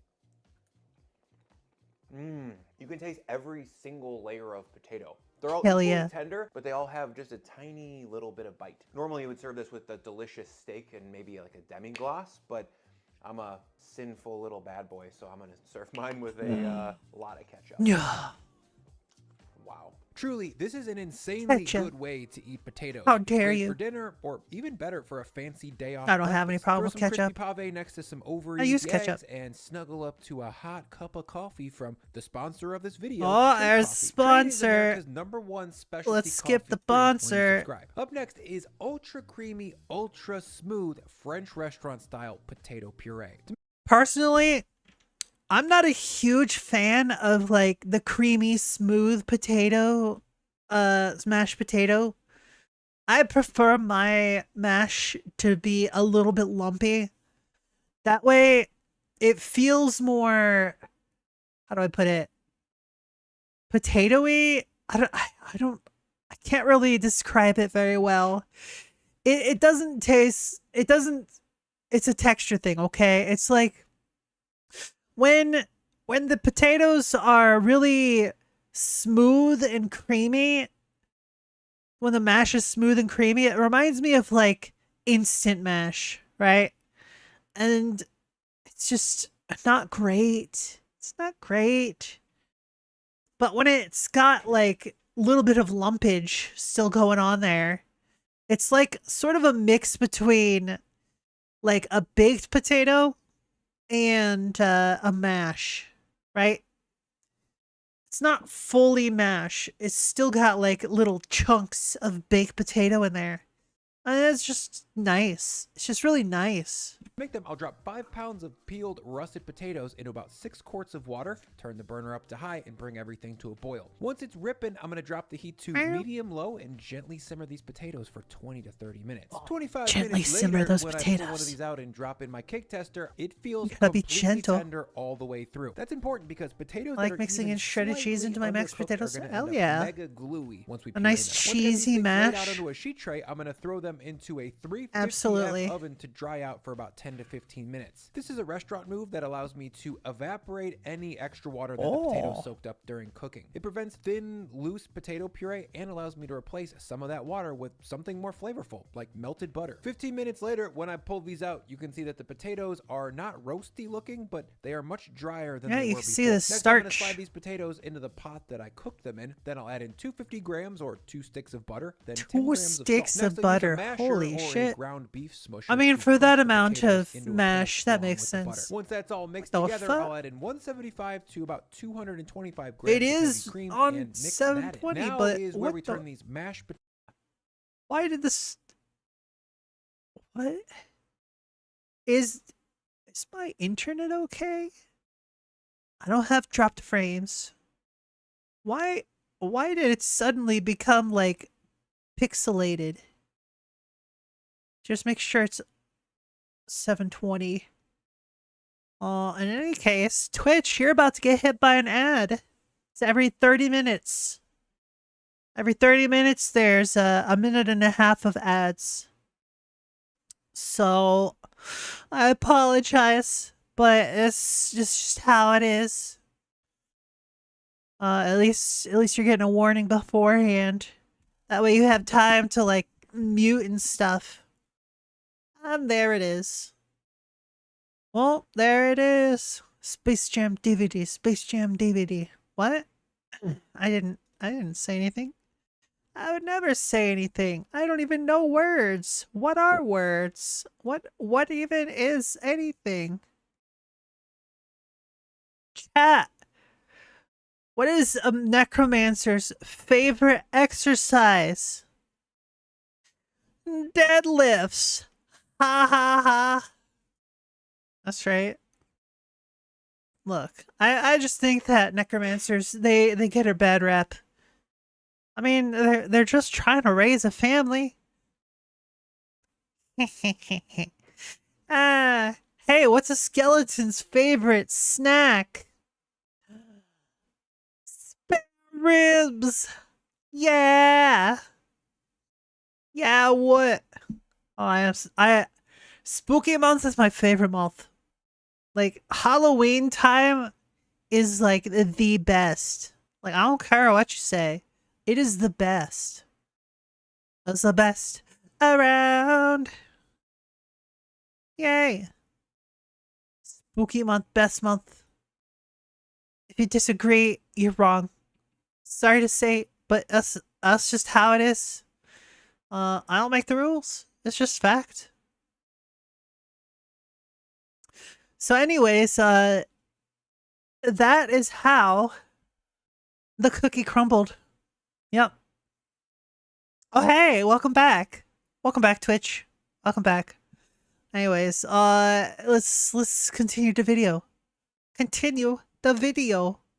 Potatoes into a silky smooth potato puree. So I'm going to load them into my cone-shaped fine mesh strainer. Oh, it's grab this a ladle, method. Yeah, and yeah. put them through. I'm not going to lie, this straining process is laborious and takes about 10 minutes, but the potatoes that come out of the bottom of this thing are the smoothest, softest thing that you're going to eat this year. Yeah, like I understand that it'll be very smooth, very soft. I'm sure it's delicious. However, there is no chance in hell I'm gonna stand there for 10 fucking minutes straining out potatoes. No. You cannot pay me to do that. That is the most boring, laborious shit for such little payoff. Nuh-uh. I ain't gonna do it. Truly. Oh, and link to this restaurant style strainer in the description if you want one. It's great. Okay, as these things are cooling down, they're thickening a little bit. So I'm going to add in a few more splashes of cream, stir that in, and then keep on pushing the potatoes through. And once these are passed through, you can see that we've got buttery, creamy, potato flavored baby food. These are one of life's purest treats. Now let's taste it. That is unbelievably smooth. Wow. It does need a little bit of salt though. The recipe listed is suggestions. The amount of salt and butter and cream are all going to kind of depend on the potatoes, how much they're cooked, what their temperature is. I'm also adding just a little bit more Also the person's taste, of course. Ooh. It's nasty. It's downright nasty. Like personally, for mashed potatoes, I prefer it to be more cheesy, a little bit of garlic, maybe a little bit of onion. Just a bit, you know, just the taste of it. You just get a little bit of onion powder, I guess. But yeah, that sounds about right. Pave potato puree is something usually reserved for fine dining restaurants, but it's not hard to make at home, just a little bit laborious. I recommend treating your lover to these potatoes sometime soon and just see what happens. You'll probably get a kiss on the lips. Next up is a crispy pan roasted potato dish that I call Crushertons. To make them, I'll start with 3 to 4 pounds or 1 bag Isn't that of just waxy smashed baby potatoes? gold potatoes. Sub in fingerling potatoes if you can't find these. Potato but cooked don't well, use will any not. other style of potato. This style of I mean, potato yeah. is super high in pectin, which is a fancy way of saying that it holds itself together really well under stress, which, as you'll see in just a second, is very important. Now, drop these potatoes into a pot, then pour over just these are enough just water to smashed cover. potatoes. There we go. The difference between mashed potatoes and smashed potatoes is, well, one of them you smash, the other one you mash. The difference is that the ones that you mash, you continue to mash. The ones that you smash, you only smash the once. Right? You smash it just like a smashed burger, but it's a potato, and then you like cook it. Like you take the boiled potato.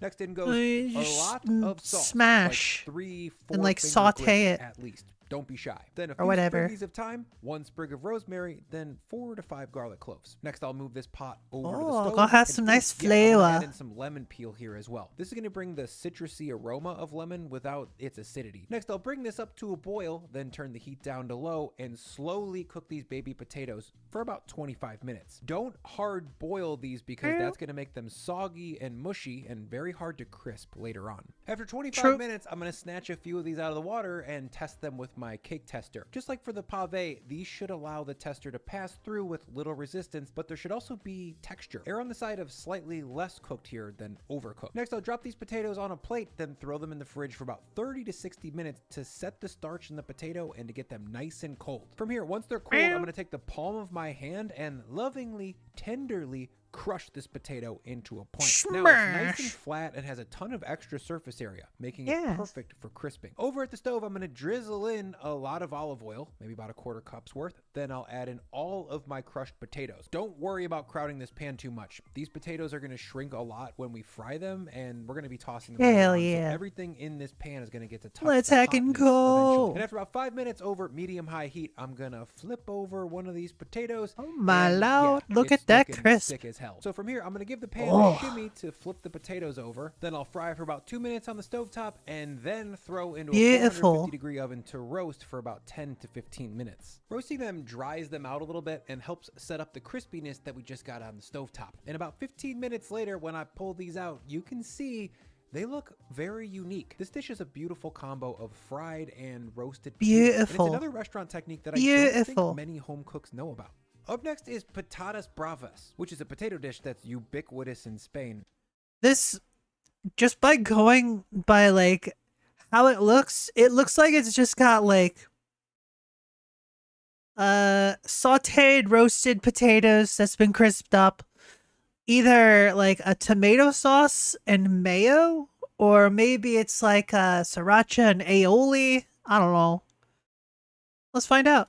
And I ate it no less than It 6 does look times when I was interesting, there though. in 2023. To make it, I'll start with 2 pounds of russet style potatoes. Okay. Then I'll peel them and cut down into planks top to bottom, which are about 1 Potato. inch thick. Maybe a little bit wider. From there, I'll cut those planks down into chunky cubes. Keep in mind that these Well, are gonna nice shrink and as we cook chunky. them. We want a sizable I bite-sized like 'em chunk. Next, I'll move these big. things over to the I sink like 'em and rinse off chunky. all the excessive Chunky. starch. Once washed off, I'm going to soak for 30 minutes in cold water or overnight in the fridge. That works even better. Overnight soaking is actually how restaurants make the best quality French fries. This washes out any last duh. remnants What do you of think excessive food starch and allows prep for is? even more crispiness. If you want to learn more about how this works, check out my French fry video. I'll link it down in the description. Well, Next, I'll them drain some and thick blot dry the fries. potatoes to Damn. remove as much moisture as I can. These are going to be fried in a second, and excessive water causes bubbles, which can be kind of dangerous, and it prevents crispiness. Now, over at the stove, I'll drop these potatoes into about 4 inches of neutral oil that's been heated to 275 F. From here, I'll cook for 6 minutes. I want to cook these most of the way through without getting any browning on them. Next, I'll move these potatoes over to a plate to hang out real quick. Here's what they look like after 6 minutes, by the way. Okay. Blonde and soft. That's what we're looking for. Next, I'll turn Blonde the heat up and under the oil soft. and bring it up to 350 F. Then I'm going to drop those potatoes back in and fry until they're golden brown and crispy, which usually takes about 4 to 5 more minutes. And after 4 minutes, I'm going to move these potatoes over to a paper towel lined bowl to soak up the oil.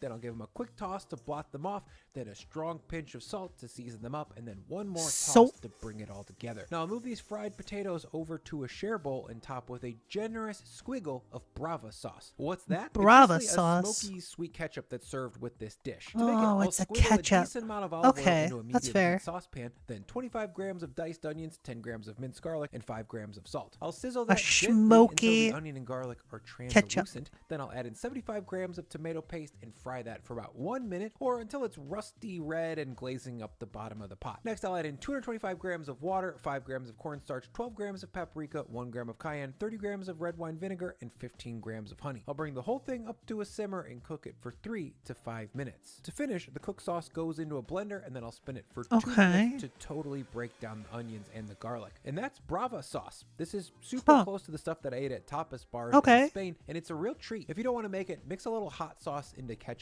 and add in some smoked paprika. Back at the potatoes, I'll squiggle on a little bit of mayonnaise. A lot of mayonnaise, actually. That's how they do it in Spain, though. Check out this version that I had in a small town in the outskirts of Rioja. It's like half mayo. Now, let's taste it. Wait. Down in the outskirts.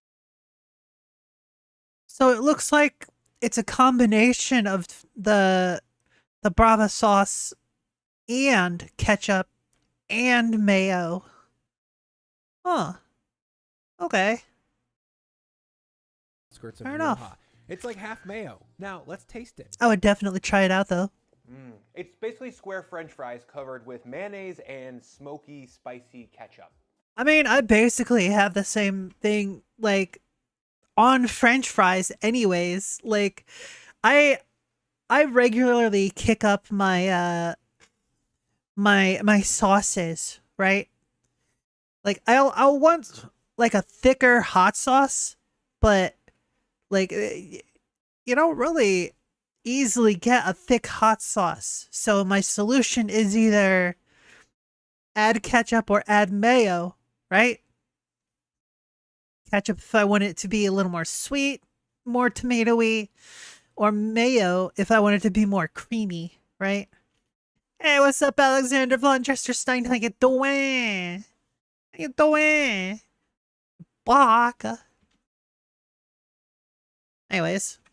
It's good. Picture yourself on a sun-drenched stone plaza somewhere, sipping iced red wine, smoking some little tiny cigarettes, and just snacking on. That sounds amazing. I mean, maybe not the cigarettes part, but everything else sounds sick. For the finale, I'm gonna make a dish that's really tricky for home cooks to That's get just right, hash mainly browns. because they don't have the proper technique. Of course, I'm talking about crispy diner-style potatoes. To make it, I'll add 1 That's just gallon or hash about browns. 4 kilos of water into a large pot, then top with 25 grams of salt and 75 grams of plain white distilled vinegar. I'll explain what this vinegar is doing in here in just a second. For now, the pot goes over Okay. high heat, and I'll bring it up to a boil while I prep the potatoes. Next, I'll take 1 pound of peeled and quartered russet potatoes and zip them through the shredder on my food processor. Normally, I don't like offering such gear-specific advice, but the quality of hash browns that were shredded with a machine is undeniably very high. Of course, if I you mean, don't he have a just chopper, called you them can hash use a browns. box grater. Just be warned that those potatoes are super thin and they cook faster, and they can end up being a little bit mushy. Okay, once my potatoes are beautifully shredded in the food processor, I'm going to move over to the boiling vinegar water and drop them in and simmer for 30 to 40 seconds. The vinegar's in the water here to strengthen the pectin bonds in the potato, which help the potato hold on to its stringy texture when we cook them. If you don't use vinegar, Okay. the potatoes basically fall apart when blanched. Next, I'm going to drain these potatoes off and then set them up on a plate or a sheet tray to dry off. Now, to brown these things, I'm going to hit a high heat non-stick pan with a bunch of olive oil. Then I'll add in all of the dried off blanched potato threads into the pan. Then I'll come back with a spatula and gently spread them out so as much of the potatoes are touching the hot oil as possible. From here, I'm going to sneak the heat down Spread to 'em out, more medium like and cook smush at a 'em relaxed out. pace for about 10 minutes on the first side. Crisping up hash browns, or any potato for that matter, is basically a process of dehydration. We need to evaporate as much water out of them as possible so that the oil can do its job of browning things up. About halfway through, I'm going to come back and rotate the pan so that I can make sure the heat is hitting the potatoes evenly. Then I'm going to cook them for another 5 minutes. And after 10 minutes, I'm going to come back and get a sneak peek underneath to check on browning. And browning's good, guys. So I'm going to flip these hash browns over, then spread them out yet again so they're flat in the pan. And once everything's tucked in, I'm going to hit with a little bit more oil so things fry evenly on the backside, then a few cranks of black pepper and a generous pinch of salt. And after about 20 minutes of cook time in total, I'm going to give this one more flip. And Man, that's what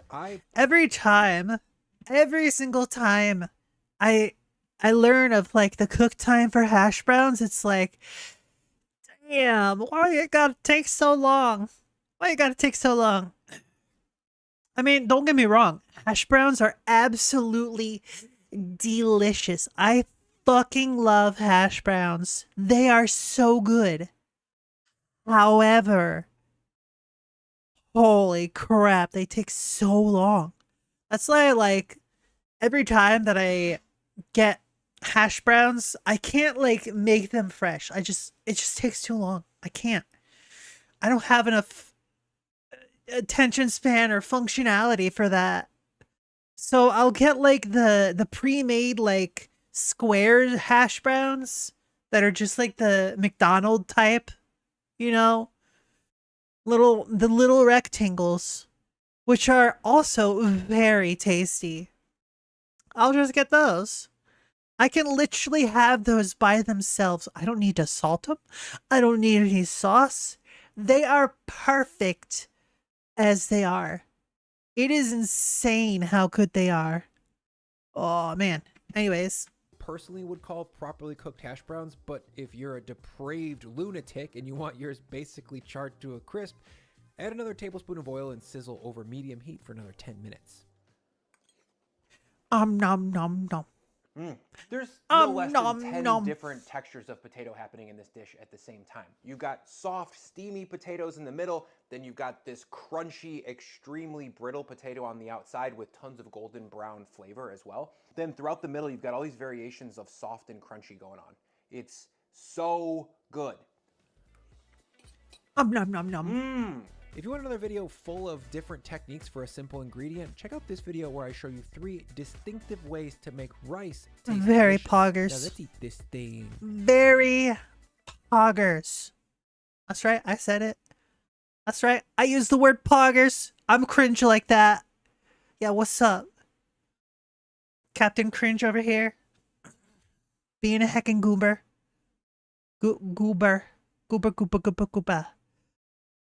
More delicious than meat, super crispy and chewy at once. Oh.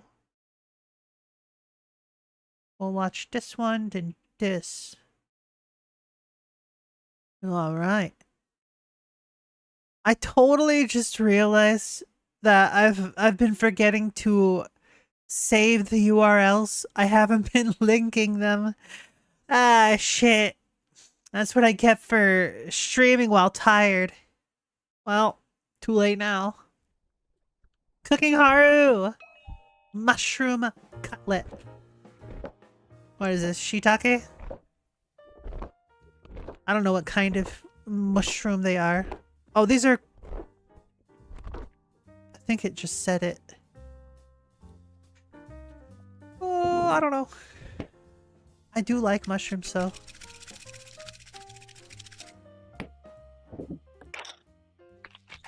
Little pepper.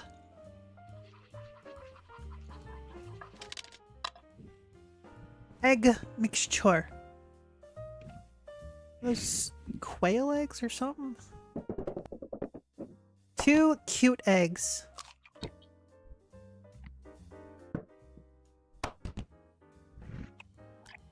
A little bit of salt and pepper.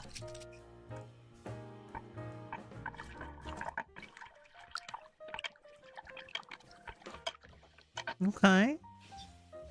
Breadcrumbs! Oh my god! Alright, so you do the 3-step process of breading for the shroom. Understandable. Fair enough. You're just breading and frying mushrooms. That's totally fine. If you've never had fried mushrooms, oh, they are very tasty. Very tasty.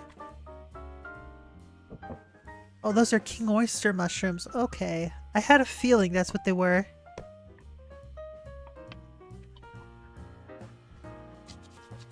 I just have a problem with names. I'm not good with names. Or I guess more accurately, it's like, I'm not as familiar with that. Yeah. Oh my goodness.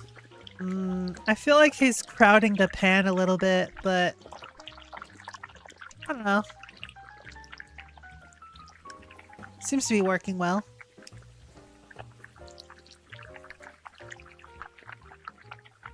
To be fair, like, with most things, like, you can bread and fry just about anything and it'll make it better. Let's be honest.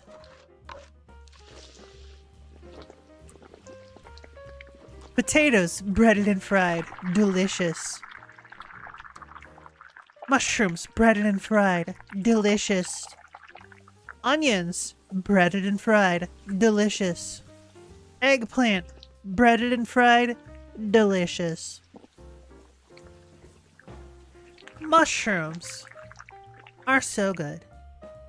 What about tomatoes? Bread and fry some tomatoes. Delicious.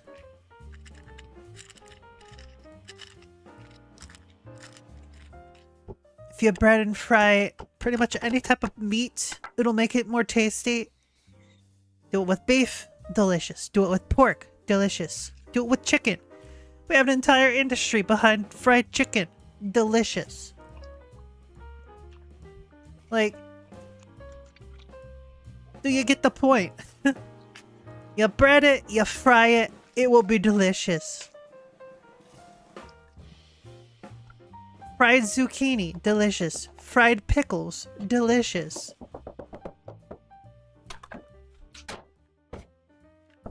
True facts. True. Yay! Nice short video with cooking Haru. Alright. Daily dose! Let's go! Hello everyone, this is your daily dose of internet.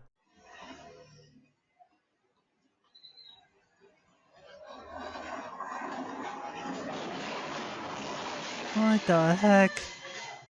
Bro, where's your brakes? Dad wanted to give virtual the reality a heck? try. Oh no. Blue 42! Blue 42! You gotta hold it, keep it held down, and then... Oh no. Yeah. Oh no. Oh. Oh. Well, I think that dude just lost his job.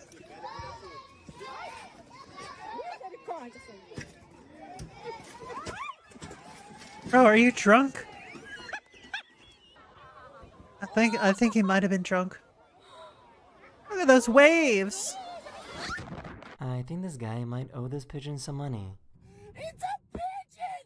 Good night, Proximus. What? Rest well, you blocker. What did you bring in from outside, huh? Is it a stick? Oh, is this the one with the cicada? Cicada?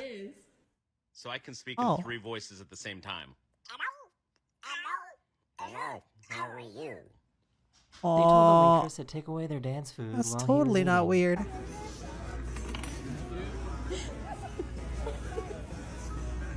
Yeah. That look of confusion. That poor dude.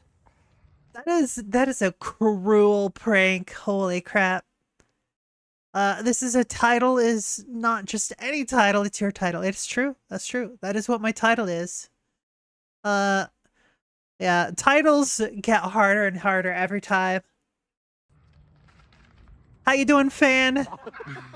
They were cutting down this tree that had a disease, and it was Holy apparently crap. hiding an entire waterfall. Damn! Wow. Is that sap or just water?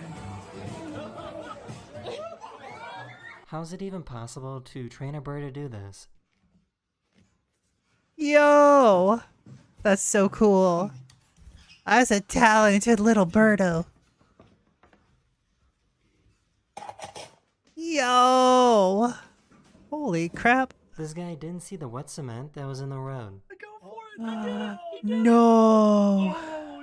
Jeez! Ah, did you get that? Bro. You called it.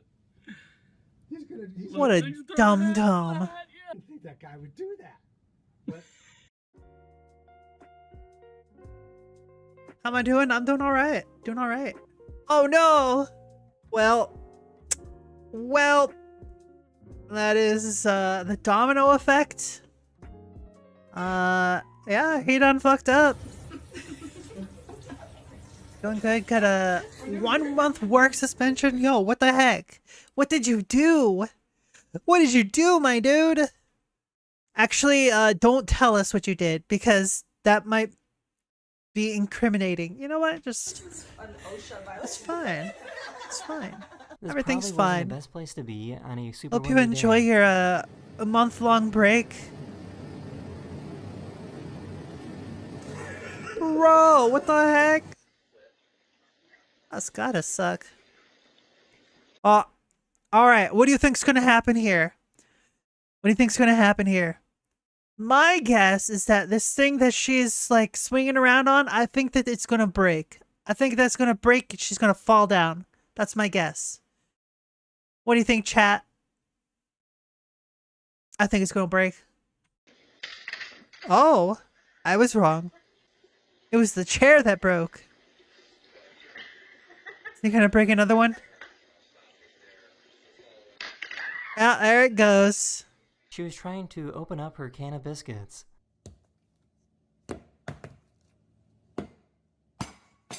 Oh! Bruh. Apparently the principal heard I have seizures a lot, so he gave me a 1-month suspension. What? What? Wait, hold on. So he gave you a month-long suspension because you have seizures? What? What? So you're getting punished for having a disability. That's what I'm hearing. I'm pretty sure you can get a discrimination lawsuit against them if that's the case. Still get paid, so it's a win-win. Is that a suspension or a vacation? What? I don't understand what's going on. I don't understand. What the heck? The letter said suspension. I have no idea. I think there might be something wrong with that car. Just a guess.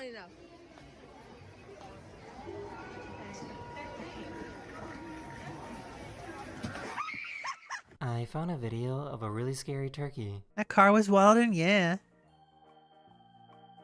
That turkey gonna gobble her up. What can possibly go wrong with this, right? Oh my Oh my god. Water real quick. Superhero. Oh, hey, careful. That's my bad. It's alright. Bruh. This can only go well, right? This can only go well. Wait. Oh, wait.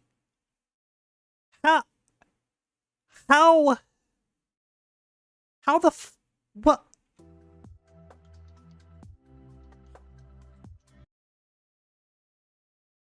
What? How? How? Yo, there's some magic. There's some magic right here.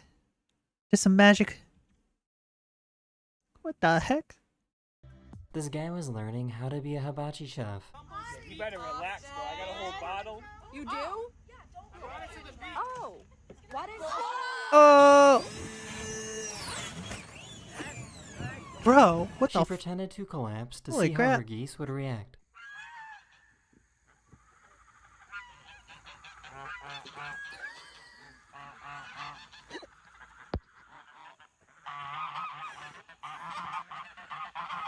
Look at this, yeah? Aw, the geese cared.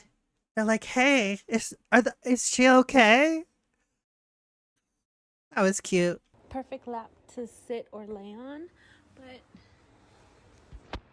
but this is who she prefers. Yeah. These kids want.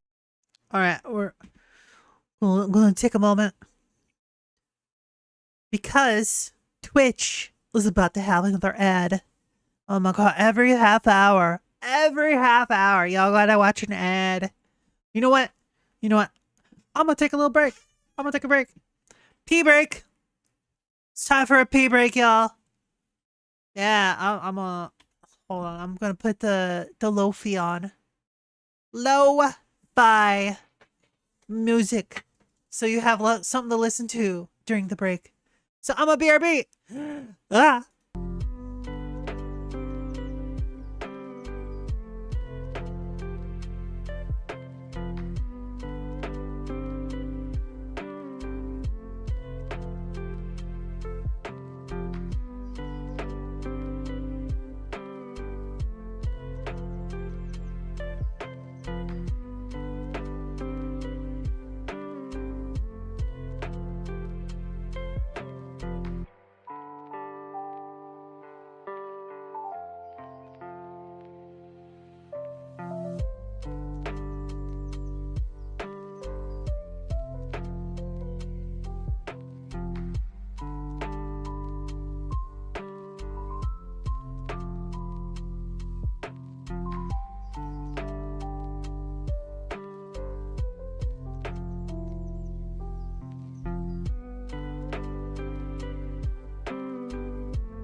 Hi.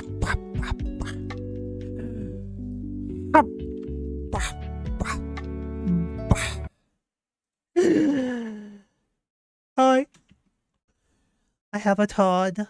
I have a Todd. I have a Tonid. We're back. At least I'm back. Are you guys back? Hello? Meow. You know what? I'm gonna take a sip of sip.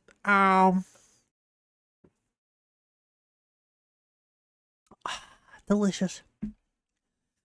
Hi, Nate. How you doing? How's the Nate doing? What do you mean, Did you somehow get jump scared or something? Did you get jump scared somehow? I was like easing into it. I wasn't trying to like jump scare y'all. Bruh. Are you just easily scared? Are you just easily scared? Is that how it is? Yeah, well, boo.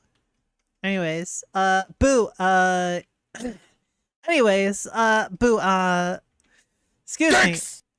Yes, just, shove the dicks right in there. Thank you for your dicks. Thank you. 25 biddies.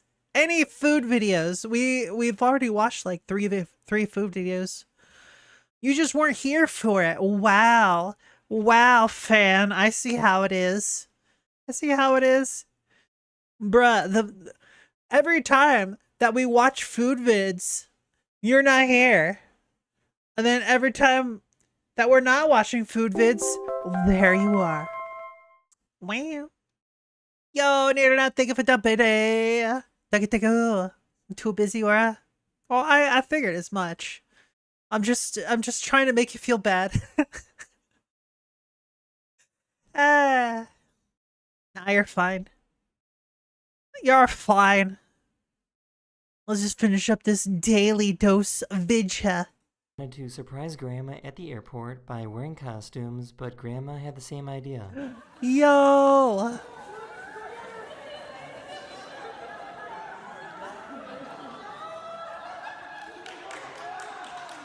Aw, that is so cute. They wouldn't let her back inside, so she thought of a good idea. If you just let me squeeze. She's like, come over here. Alright, I'll come home with you, hey? She's gonna trick you. She's gonna do a 180. See? She did a 180. Wow, what a smart kid. What is the luck of that? Meow, that's what. This guy is trying to remodel his kitchen. What can possibly go wrong here? That. What the heck? Holy shit. Yo! Dude got skills! He really fell asleep at his Damn. own birthday party. I mean, he's probably like a year old. It was a smart idea to check first to make Dude's sure it tired. was safe to sit down.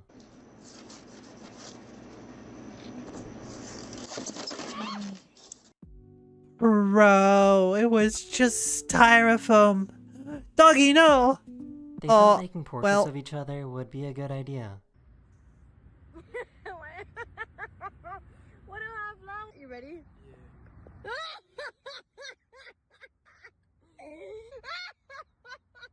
I think I found the perfect car for parallel parking. Yo! These kangaroos were on the track, so this worker called the train to slow down. Fucking kangaroos, mate.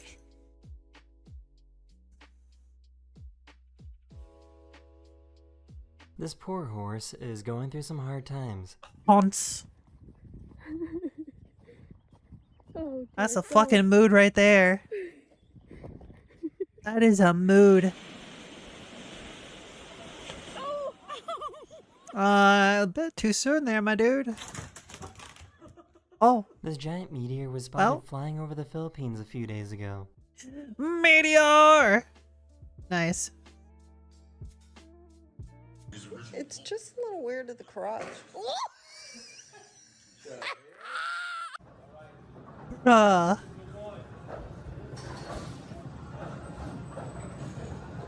I'm pretty sure that technique is not allowed. Bro, he went all the way up there and still missed. How fucking humiliating must that be? Jeez. Oh my god, look at that little one. That's a fancy house. Yep, and it brings down the skin's temperature. This is a classic. That is the end of this video. There you Hopefully go. I made your day just Must a have little rolled better. a one. And Yeah, I I'll guess see you guys so. again very, very soon. Later. There you go. Wonderful daily dose. Good stuff. Love it. Fucking hell, mate. Alright, let's see. Hey, fan, you still there? Fan for action? If you're a fan for action, why are you always after food? Oh, that's a good question. Good question. Anyways, let's watch some food. Chicken tinga. Easy weeknight chicken tinga tostadas. Weeknighting. Oh. Hey, what's up? My name's Brian. I used to be Hey. a chef, and today I'm going to show you my very well-tested and Nom, delicious nom, nom, recipe for chicken tinga. In this video, you'll learn how to properly cook I have and no idea shred what chicken chicken tinga in a way that is, doesn't make but it I'm dry, sure it's and how to cook delicious. a perfectly seasoned smoky tomato salsa to serve along with it. Oh. Then we're going to pull everything together into a delicious chicken tinga tostada that's perfect for weeknight dinner. This is weeknighting. Hell yeah. Here we Today go. we're making chicken tinga, and if you haven't heard of it before, chicken tinga is a traditional Mexican restaurant dish that consists of shredded chicken sitting in a smoky, robust tomato sauce. The problem with Mexican chicken tinga, or at least as it exists in Mexican restaurants and strip malls in the United States, is that they use breast meat and it's very dry and stringy. It's essentially just cooked chicken sitting in a tomato broth, and it's not very good. Today I'm going to show you exactly how to avoid that ropey dryness, and it starts with 2 to 2.5 pounds of boneless, skinless chicken thighs, or about 12 grams worth. To prep them for cooking, I'm going to hit them with a liberal amount of salt on Turn this up a little bit. sides, and that's like a strong 3-finger pinch. Then I'll hit them with another strong 3-fingered pinch, or maybe a little bit more. 3-finger pinch. You definitely can use breast for this recipe if that's your truth. The problem with breast meat is that you have to cook it to a very specific temperature, about 150 to 155 F, to avoid dryness. And that's difficult to do. If you have an instant read thermometer and you want to pay extra attention to cooking your breasts super gently so they don't go over that temperature, by all means, go ahead and use those. But I like chicken thighs because they have a lot more flavor than breast meat and they're basically indestructible. So that's why I recommend them for the home cook. Hell Once the yeah. chicken is all salted up, we're gonna throw it into a preheated 400 F oven and cook it for about 20 minutes. Now, while that chicken roasts, we're gonna make a smoky tomato sauce, or in Espanol, salsa. To make that, I'm gonna grab a half of a white onion here and give it a very rustic dice. Bro, salsa is my greatest weakness. Like, I would kill for salsa. Like, legit. Well, not actually. I wouldn't actually kill anyone for salsa. I would just, like, get salsa, right? Salsa is my favorite food. Straight up. Like, I am constantly finding myself thinking about salsa. When I do not have salsa, I want it. And when I have salsa, I want it. I can't stop myself. It is, like, perfect, okay? It is the perfect thing. Like, you can have it as a snack. You can have it as, like, dinner. It is... Emotional damage! Yeah, that's me if I don't have salsa. I get emotional damage. Thank you for the 25 biddies. Call this the weeknight dice, where basically I just slice it one way, turn it 90 degrees, and then chop it into big chunks. This onion's gonna Big chunks. Nice chunky boy. do it. This onion's gonna end up getting pureed, so it doesn't really matter how perfectly Oh. diced it is. Once I got the onion chopped up, Okay. I'm gonna grab 3 cloves of garlic and just give those a really quick slice. No need But to why? be perfect here. This Isn't is it getting cooked to be pureed? pureed, So we just need slightly smaller pieces of garlic so they cook faster. Next, I'm gonna grab a 3-quart saucepan and drop it down over Whoa. medium heat. 3 Once that's hot, quarts? I'm gonna add a little Whoa. squiggy of oil. A Then I'm gonna squiggy. slide in my onions and garlic. Onion. And then I'm gonna immediately Garlic. hit those with a strong pinch of salt. You'll notice that pretty much 100% of the time when I'm cooking onions, I add salt right away because this draws out the moisture, which creates steam in the pan, which helps the onions cook faster. And more importantly, it actually slows down their caramelization. For this dish in particular, we don't want super brown, dark tasting onions. So that extra bit of steam in the pan is gonna help cook the onions instead of caramelize them. Now I'm just gonna jump in here, give everything a quick stir. And let these sweat down for about 5 to 6 minutes or until they're translucent. And about 5 to 6 minutes later, the onions and garlic are fully sweat or translucent, and they're looking nice and softened. So next thing is 25 grams of tomato paste. Tomato paste. Sizzle up with the Very onions nice. and garlic for a second and get a little bit of canned tomato flavor cooked off. And I'll give that about 2 minutes. And bring it to the point where it's So just late starting behind. to take on a little bit of rusty. That's red okay. color. I'll link to About 2 this. minutes later, we can see that. I will link this to you after we have finished the video. Okay? Sound good? Yes. Yes. The tomato paste is rusty red and it's kind of glazed up the bottom of the pot. Yay. So the next tomato product going in is 400 grams of Fire roasted tomatoes. These are going to bring a lot of smoky. Honestly, I'm not a huge fan of fire roasted tomatoes. Like, I've had fire roasted tomato salsa before, and I was not a fan of it. I don't know why. I don't know why. To be fair, though, it has been a very long time since I last had fire roasted tomatoes. So, I might have a different opinion now. Maybe I'll eventually find out. Who knows? Robust stewy tomato flavor that provide a little bit more of a cooked tomato backbone. I think he's talking about a griffin. Ah, it's a stupid joke. You're welcome. To this sauce. I'm going to bring that up to a simmer real quick, and then I'm going to grab 1 whole fresh tomato and just kind of dice that real quick into rustic chunks. Nothing too crazy here. Rustic Make sure chunks. to remove the tomato stem too. For me, the fresh tomato brings some extra moisture. It obviously brings some fresh tomato flavor, and it brings some nice bright acidity that you don't get in a cooked tomato product. Once my fire roasted and tomato paste are up to a hard simmer here, I'm going to add in my chopped fresh tomato, or about 200 grams worth. Then I'll stir that in and let that cook for just a quick second while I grab the rest of my liquid. Liquid 1 is chicken stock.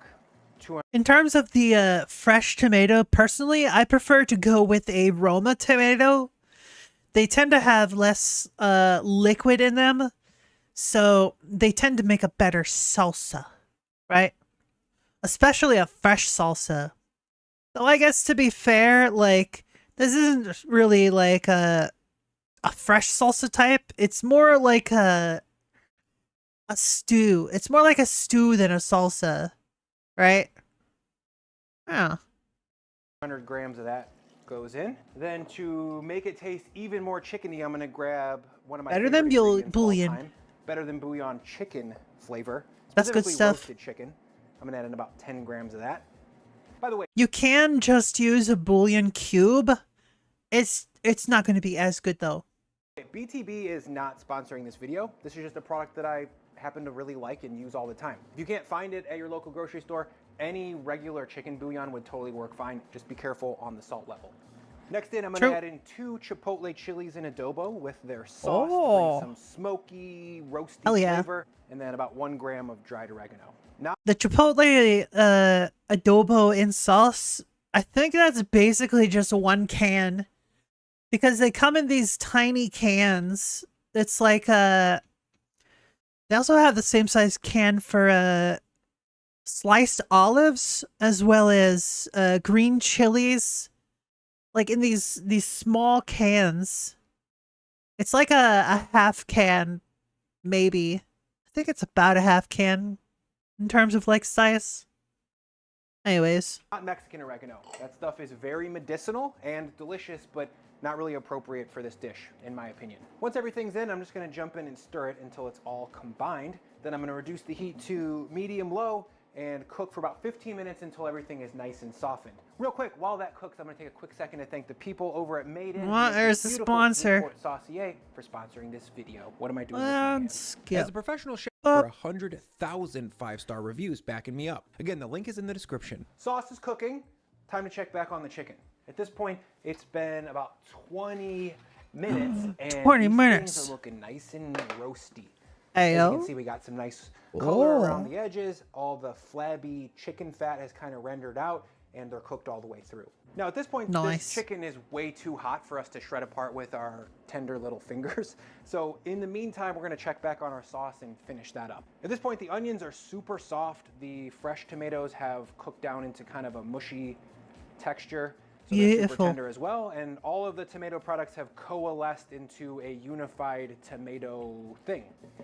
Now to finish, I'm gonna add in 15 to 20 grams of cider vinegar, about 5 to 8 grams of salt, and then a small handful of chopped cilantro stems.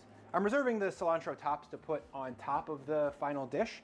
The stems have tons of flavor though. Hope y'all don't have the soap gene. They bring a ton of nice citrusy herbal flavor. They're dope.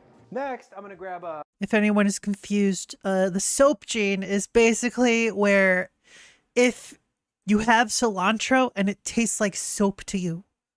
That's the soap gene. Immersion blender and drop it into my sauce and just very carefully spin it to break it down into a puree. You kind of want to tilt the pot away from you a little bit and like pulse it because this can get a little bit splashy, as you can see. From here, I'm just gonna puree this for a minute or so to kind of break it down. We don't want it to be a perfectly smooth paste. This sauce should still be a little bit rustic. Of course, you could throw it in a blender. That'd be a little bit easier and faster. Yeah, but probably. You have to make a blender dirty, which kind of sucks. And pureeing hot liquids in a blender can be a little bit dangerous. True. And the main reason why pureeing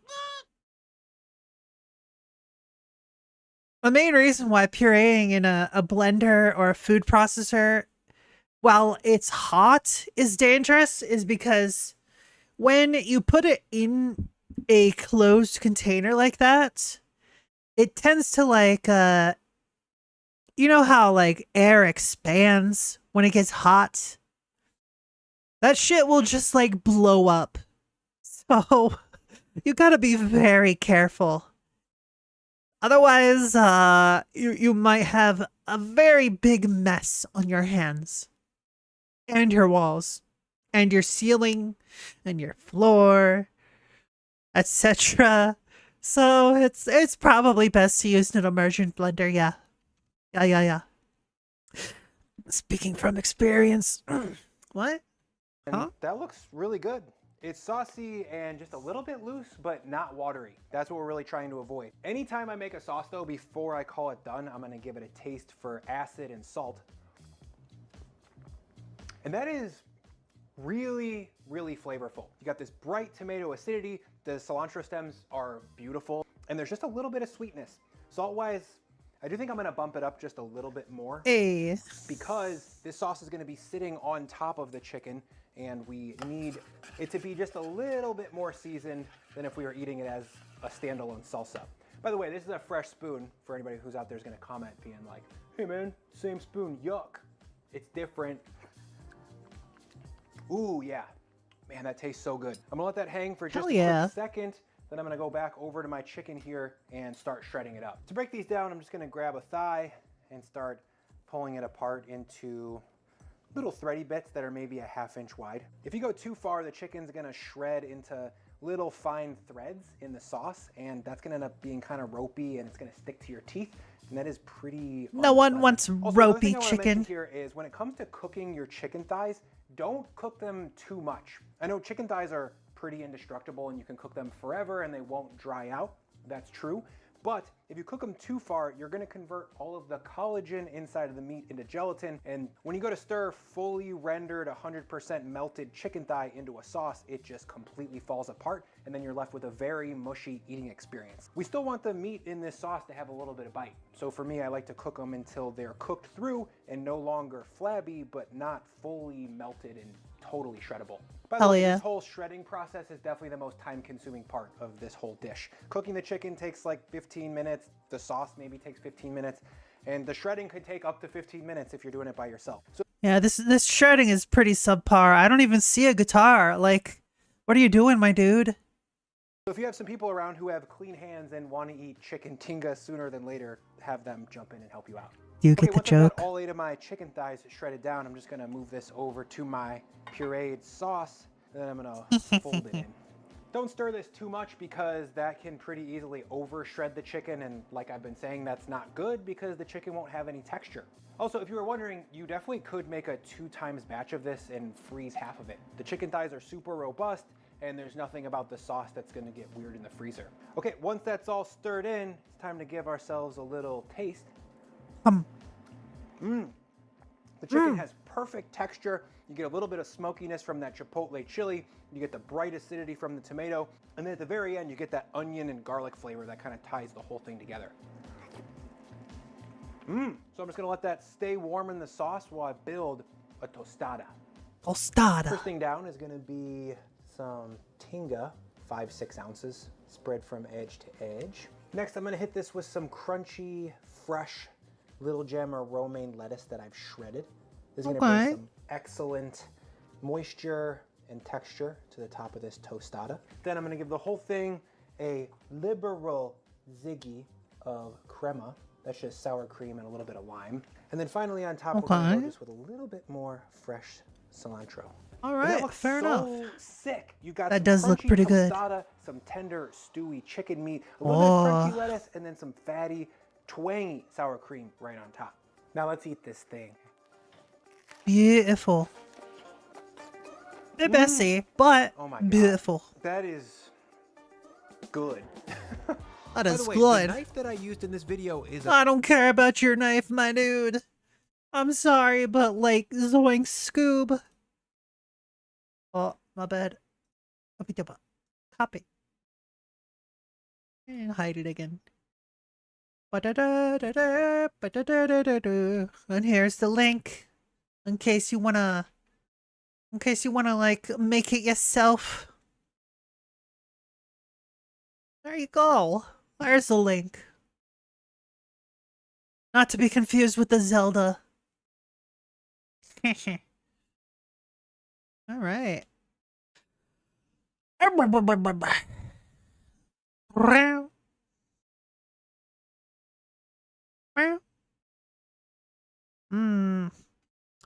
Shall I watch more stuff? Or not? I don't know. I've been going almost 2.5 hours. What the heck? I am still tired, but I do still want to stay up a little bit longer. Because it's Sunday right now. And as usual, got One Piece on Tuesday, which happens at 5.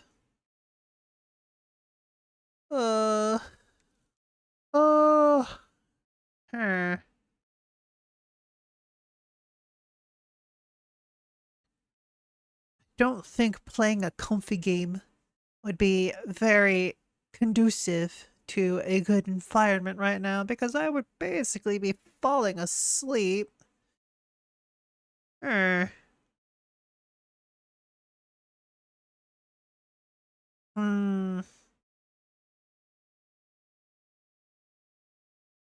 Think I might just watch something else. Let's see. We have coefficient. Something about knife skills. We've got Sea Dog.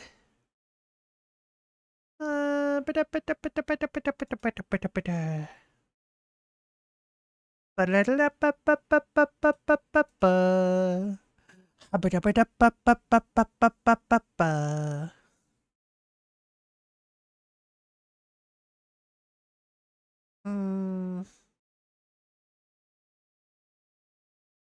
I'll watch a Connor video. Welcome. Now We are in a very hot summer day in Japan. In Oi Race Course, which is Let's in go. Shigawa, I think. There are approximately 500 stores here, which we'll get to walk around later. Free entry for anyone That's who's a lot in of Japan, stores. and it's one of Japan's largest flea markets. So if you want to come It's a check that flea out, market. on the Oi Race Course, they do it every month. They've been very kind to let us stream and have our own booth. Neat. And oh my god, our booth is getting kind of busy.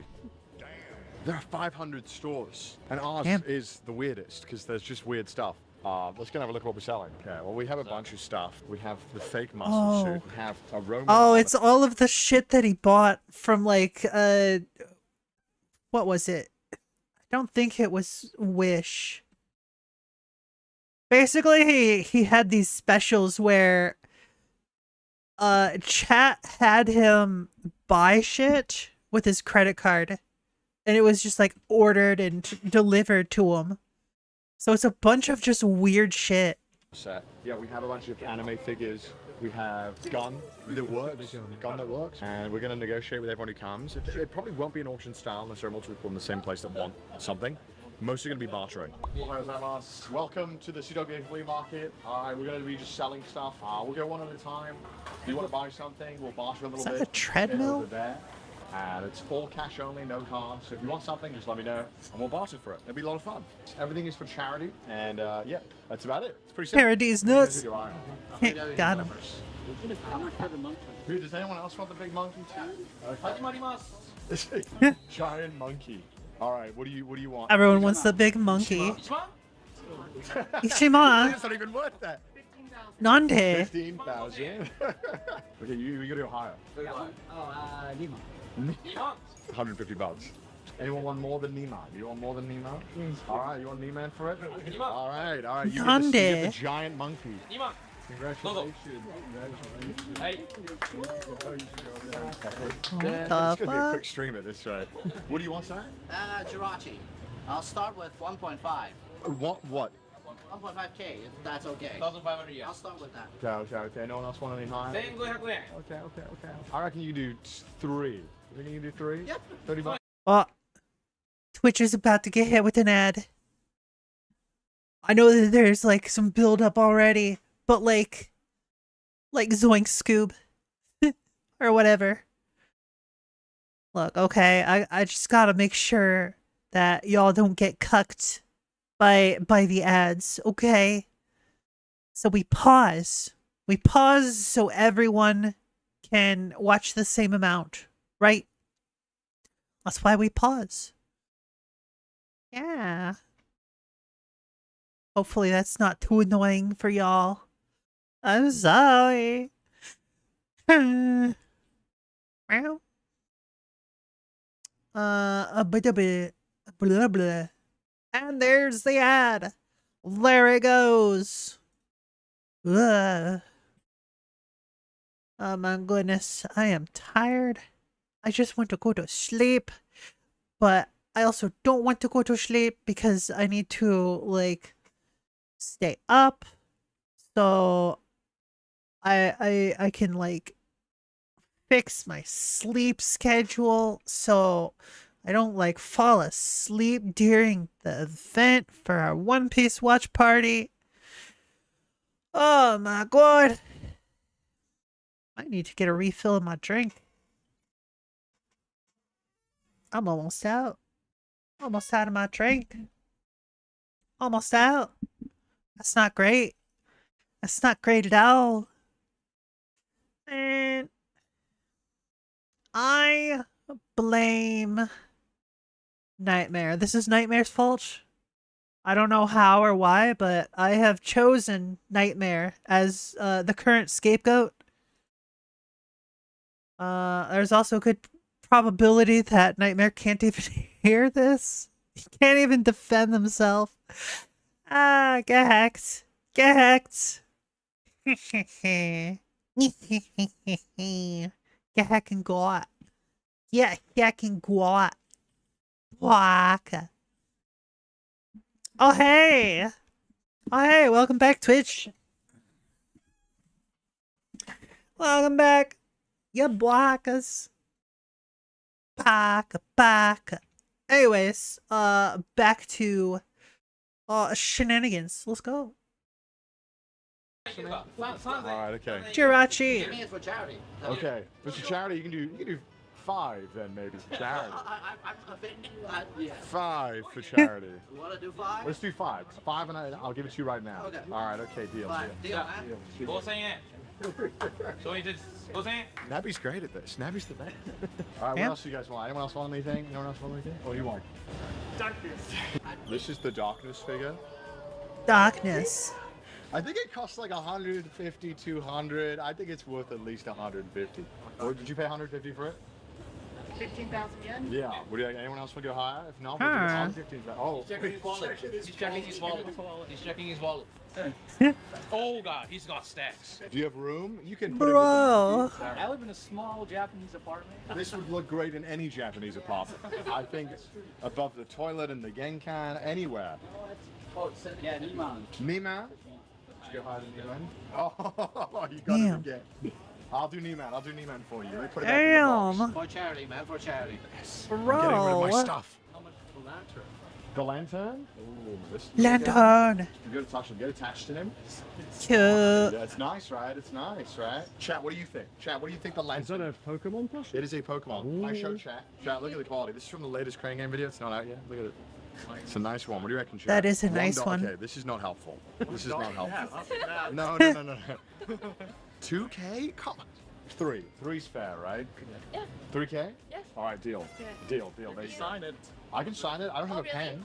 Oh, it's so nice. I know. Thank you. Look at that. Thank you. Thank you so much. Thank you. This is easy. I should do this with everything I own. Isn't that baby with the watermelon? You want this little thing? Yeah. Yeah, so this... It's brand new. It's so horrible. How much do you want to pay for this? 2,000 yen. But look at him. He's so cute. What's that? He's squishy. It's just Cute is not the word I would use for that. 3. Okay, deal. Okay, you gotta like stretch it. It's so close. Okay, listen, there we go. You can tell it for 3. Alright, thank you so much. Did you slap his head? Shop it with the signature. Which, the shop it? Yes. Yeah. How much though? God, yes. Ichiman. I'm so good at negotiating. 5,000 for the study. I think that's a fair price. I feel bad. And you have to take a picture holding it for my wife. Sure. 5,000. That's it. Yeah. I look so sweaty. Man, he is selling all this so quick. Including Sappy Ladder. Oh, awesome. Hell yeah. Thank you so much. A long time ago, Yeah. I saw you talking about microphones, which Oh, sent wow. me down a rabbit hole. And I actually started a microphone company because of this. Wow. What? So Really? I've customized this for you Okay. in your favorite color and like your t-shirts. Okay, can I open it? You can open if you want. I mean, I can also just be nervous and go away. No, I want to open it. I want to see it. That sounds awesome. Oh, wow. Wait, that looks sick. Yo. Oh, that looks sick. Yo. Oh, my God. Oh, it's one of the EO ones. That's Yes. so cool. It's Trash Taste Purple. Yeah. And also, as I understand, your favorite color is purple. It is. Damn. Thank you so much, dude. Thank you so much. I appreciate that. Thank you. That's one of those binaural Alright, chat, we're gonna get microphones. ASMR streams. That's pretty Who cool. wants ASMR streams? Anyone? No? Oh god, they all want I ASMR. got you something. This is a IPS modded Game Boy. So on my channel we hunt video games all across Japan. Oh, awesome. We are the retro video game channel. So this is a IPS modded Game Boy. It's for hair, so you 4 can sell it a.m. for charity. Laundry. Damn, can I buy it for charity? And What? it's working. It's got a USB-C battery. The screen looks crazy. Are you okay, Here's the Estrella? game. It's complete in box. Whoa. It's got the manual and everything. A little stand so you can put it Wow, down. elevator doors. How I heckin' would dare price you? it at about like 20K. 20K? Okay, And, I'll do it. Yeah, that's it. I just wanted to donate something to. Thank That's you. the person giving the Game Boy? Thank you so much. Oh, Thank you. I okay. dropped it. It's not good. We'll just put him like that. There we go. There it is. Thank you so All much, right, man. have a good day. I That's appreciate cool. That. Appreciate that. Oh, the gun works, by the way. All right, here we go. Isn't that a nice? Come on, it's a good gun. I won't say that I'm an excellent salesman because I don't have to. As you can see, Oh, for yourself, laundry. we I managed to figured gather that. a I just pretty wasn't big sure. crowd at You can our never be humble sure with little store. usernames. But seriously, it was awesome seeing all the people come out to support charity. I'm an art student, and I show you this last night. That's so good. Nice. Look at the no chin. This is the best piece of artwork I think I've ever received. My chin looks a lot better in real life. I want to say, right? Why are you guys laughing? It's no. It's you want the cat? How much you want to pay for this wonderful cat? Probably the best one I've ever seen, actually. Actually, it's a dog. It's a dog. I don't want it anymore. You don't want it anymore? What about 5,000? For this? My signature? I think that's fair. I think 5,000 is fair because I don't even know what this is. Sure. All right. Thank you so much. Thank you. Doge. What do you have your eyes on? Naruto. Naruto? Okay. What would you pay for Naruto? 10K. 10? Okay, that was okay. I thought I was gonna have to like pay someone to take it off me. 10K is great. I'll do. Yeah, that'd be great. Would you sign the box? Yeah, of course, man. I'd love to. For this one? I told the other guy $100, and he was like, "Damn, that's too much." So I'd still say 100. I think it's actually costs around that. Ichiran? Not 100 yen. Not 100 yen. She got you there. You nearly got me. Hey, you're caught. You nearly got me. 10,000. I'll do it for 10,000. Okay. Yeah, let's do it. All right, there you go. Gundam. Thank you so much. How about the X-Men trip? The X-Men? This guy? Ooh, sure. What do you think you I could? actually have no idea, to be honest. What I know is that I saw you doing something charity. Oh, So, I don't know, like 3,000, 4,000? 4,000 would be great. Let's do 4. I'll give you this. I can just give 4,000 to those guys. Thank you so much, man. Thank you. I appreciate that. Thank you so much. May I just ask Yay. you? I'm sorry. Who am I? Yes. I go. Who are you? You could just type in Sea-Doll on YouTube. Sea-Doll. Yeah. Okay. Thank you so much. I appreciate that. Thank you. Thank you. Oh, that's so sweet. I see. Chat's gonna be like, who? Shut Who? the fuck up, chat. Shut Who? the fuck up. Who is he? I don't know. 6,000. That's a great price. Do you think you can do 7? No, I didn't bring it. You only have 6? Show me your wallet right now. I want to see it. Hold them up. Okay. Okay. 1, 2, 3. Okay. Yeah, you're on. Okay. You emptied your wallet. I'll take it. Can I get Pleasure. a photo? Yeah. Oh, Jesus. Oh, God. We gotta reset that. We gotta do an extra. Okay. Give me the money. Okay. Yeah. There we go. Yeah. Okay. See, now it's no more. Okay. Let's take a pic. Yes. Take it with the head pat. Take it. Yay. Good choice. This is a nice one. Have a touch. Get attached. It's a good. It's good. It's good quality. 7,000. 7,000. I'll do it. And your shirt, by the way, is. I know, it's a very good shirt. It's Crash amazing. test It's shirt. amazing. Very Yeah, nice. where are you gonna sign it? The bot? I'll see the butt, yeah. It's gotta be the bot. It's gotta be the bot. Oh my Sign God. the butt. There we go. That is the worst signature I've ever done. The muscle suit? Ooh, I don't know. At least Ichiman. I'll do it if you don't mind signing Chris's book for me. Signing Chris's book? Signing Chris's book. Oh no. Oh, thanks. That's value. That's value. Okay, Chris's book. Alright. I'll take up all the room so you can never sign. Thank you. Appreciate it. Alright, thank you so much. I'm wondering if TSA will let me through with that. Yes, of course. You want to fire it? You gotta get attached. Pick it up. Hey, you're gotta get attached. It's part of the set. Oh, it's stuck? Yeah, it sticks. They're all like little suction cups. See, TSA, they'll understand. I think Nerf guns are fine for TSA, right, chat? But then it reloads like that. I mean, come on, isn't that fun? You want it? How much? Ooh, I don't know. 4,000? You're sure TSA will let me through this? I'm not sure. The gun for 5? Okay, I'll do that. I want to shoot chat though first. Oh, thanks. Oh, it's pretty good. Well done. All right, 5,000. There you go. All right. We're making our way through. This one? Yeah. What do you want for it? Thank you. 5K? Yeah, 5K is great. But you saying that the best. I'll sign the bot. For you. Can you take a photo? Yeah, of course, man. Can you look disgusted? Disgusted? Sure. 2, 1.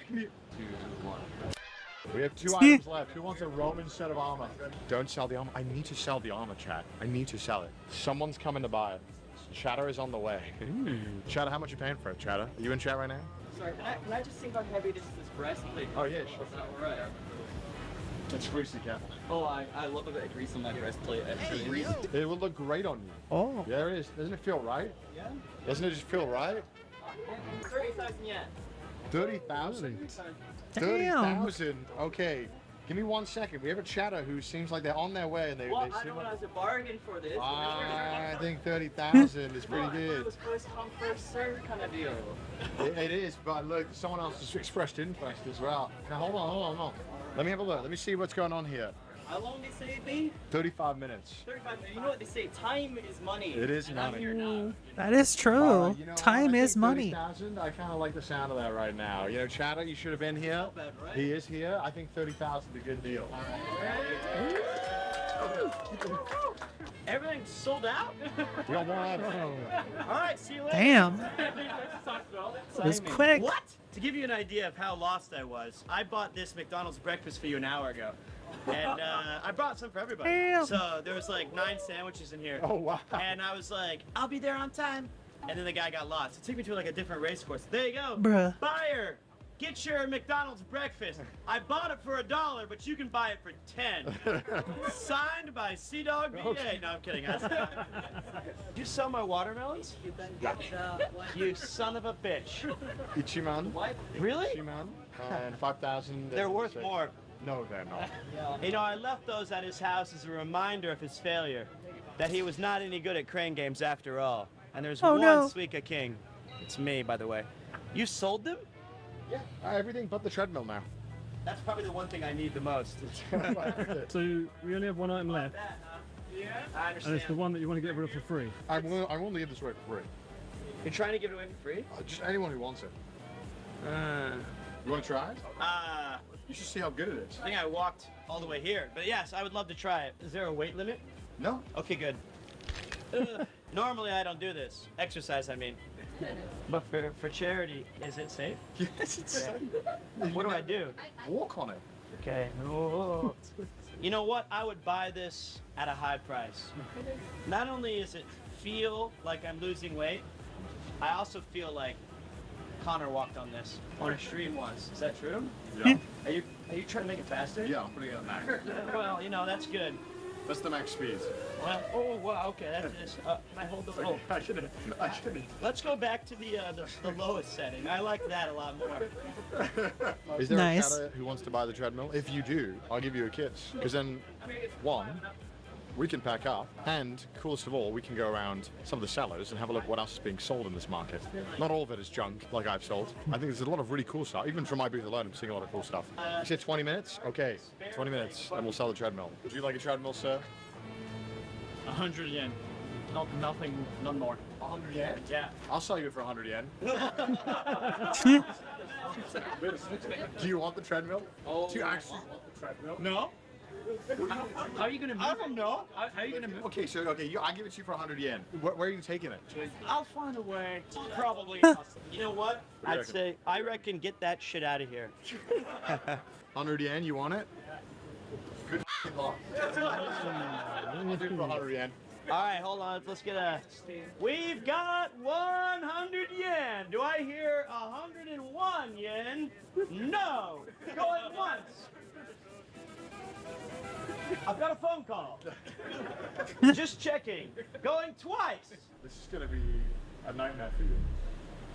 Maybe you just leave it in France. In France? That's fucking. Oh, you're from France? Yeah. There's no way you're getting this. They can just throw this in the river. The sand. Just go clean it up. Yeah, it'll make it better. Going 3 times. Is it all right to sell it? Yeah. Sold to the gentleman for 100 yen. There you go. There you go. Works well. How did you feel? Well worth the 100 yen? Dude, I said it was worth it for now. I don't know how I'll handle anything after that. Perfect. I admire that you're willing to just figure it out. Nice doing business with you.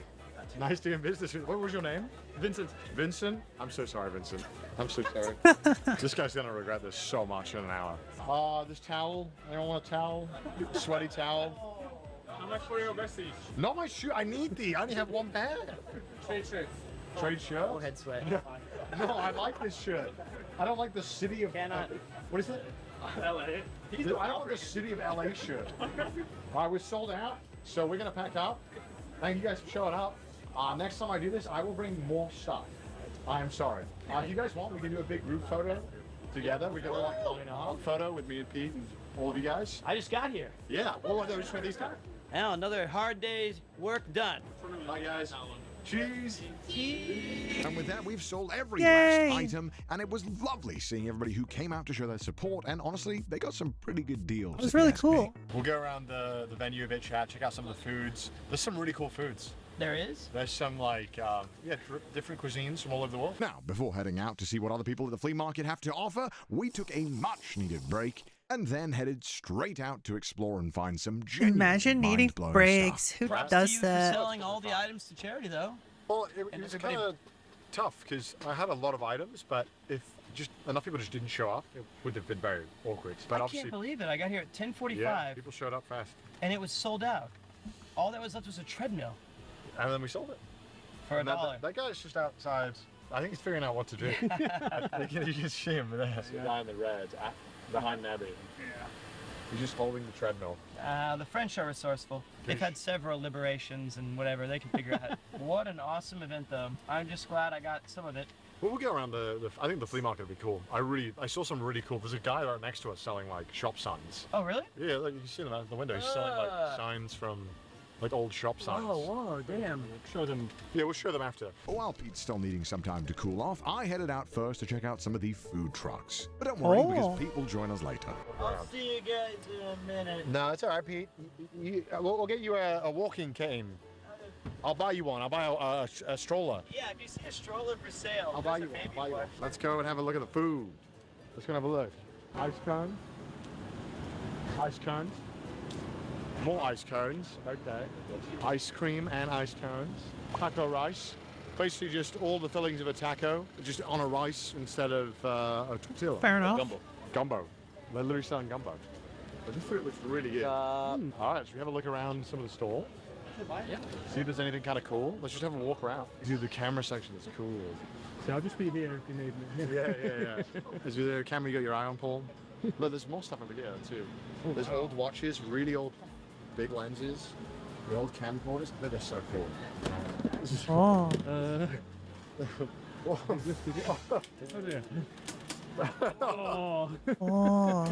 He's loaded, bro. Is that airsoft? He's carrying, bro. I want to look at some of these cameras. Dude, some of these are cool. That's a lot of cameras. Holy crap. Oh, the old Polaroid looks so cool. Cool one? Look at this one. That looks gnarly. I wonder if it still works. Do you reckon it still works? Yeah, of course it is, yeah. You reckon? That's neat. That's kind of cool. That ain't half bad. Oh yeah, it works. Dude, imagine whipping this out of the function. That would be gnarly. That's so sick. There's so many cool cameras. What camera would you get, Paul? I think for the nostalgia in me, I would go for that Sony one there, as I said. Which one? One I'm pointing to the silver one there. Oh, that? Yeah, that one. Really? I used to have one of them. My first YouTube videos I used to make with one of those. This one's digital, though, no? It does tape, digital tape. So you'd open it up and there'd normally be a tape inside it. Look at that. Then you got a mic, a mic hookup thing to get to. Nice big old battery that would last me. Yeah, that battery is crazy. That would last an entire stream. We'll do a stream on this one, chat. Dude, look at this. That's the mouse control. Yeah, dude. Look at this. That's cool. That's really cool. All right, should we look around? Like, I'm not really interested in clothes or bags or anything like that, but there's something that's old and cool. So those cameras are also kind of neat. Cool stuff equals old. Equals MILF? No. All right, let's see if we can find anything cool, chat. There's over 500 stores here, so could be looking for quite a while. Hollywood Life Stories. Yeah, Barbra Streisand. What year is that? Look at this. They got a Life magazine from 1941. What the heck? How do you even have that? How do you even have that? Yeah. In pristine condition as well, by the way. Cool jackets there. Yeah, they're actually flight jacket. That's Betty Boop. No way that's a real one. I don't know. Could be. It might be. I mean, the army bases are here, aren't they? Yeah, it's very Leon Kennedy. Stolen Valor. Leon S. Kennedy. Samurai hat then. Yeah, that is interesting. Is it like a... Maybe for kids? I don't know. Is that a Kabuto? Speaking of old stuff. What? It was a guess. Okay. Dude, I gotta buy this. What? This is a Mobile Suit Gundam Mahjong board? That's crazy. That's nuts. Gundam Mahjong? What? Oh. I was like, what the hell? I've recovered. You said it's 1,000 yen. Whoa! Yeah. 1,000. Look at that. A Mobile Suit Gundam Mahjong set. That's sick. I'm getting it right now. How much is this? Yo. I'll pay 1,200. Alright, Is there a debate? I'll buy it at a high price. It's got a handle. We're so Alright, I'm gonna go. easily impressed. I can't believe I didn't That find that is first. pretty cool. I'm a little disappointed, Paul. Is there anything that you would be looking for here? The best part of a flea market, in my opinion, or an estate sale, or there was one that's called a car boot sale. Car boot sale, Yeah, yeah. I heard that yesterday. It was from a friend. But I think the important thing is it's the thrill of the hunt. 1,000 years. Exactly. You never know what you're Thing going that to I find. didn't even know existed. Exactly. Alright, That's you let's don't keep go looking. targeted. Let's keep looking. The sun is a devil laser. The sun's harmful rays. True. Mostly clothes so far.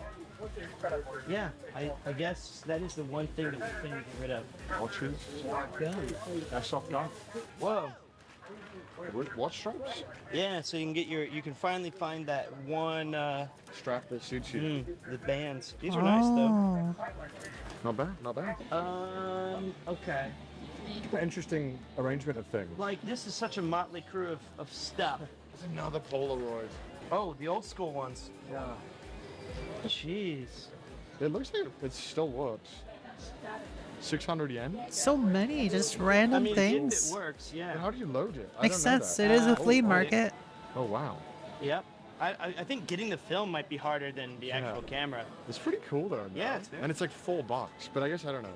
I don't know what's a good one. Film is more expensive than the camera So now. that's what I thought, yeah. Film is so expensive. Yeah, it will be. That's Fair a shame, enough. isn't it? These once great things. You would think that, like, with so much interest in like vintage cameras, that there would be a company just making film for these old cameras. You would think so, but like, I guess not. Guess not. Have you been, left to the dust because you can't get film for it? Nah, it's shit. It's like finding a Super 8 Cool. camera. Cameras are cool. The film is more expensive than what you'd produce. Like, this is all locally stored, live streamed. Chicago. David Lee Roth, Simon and Garfunkel, Wow. Yeah, these are all like very Western movies. Eric Clapton. That's kind of the style I'm going for, hair and beard wise. Oh, Football players, Liverpool players. Cisse, he's super famous. Oh yeah, he is. Yeah. Yeah, like his first game, he broke his leg, and then he had to sit for a year, and then came back and broke his other one. Bruh. Yeah, that's true.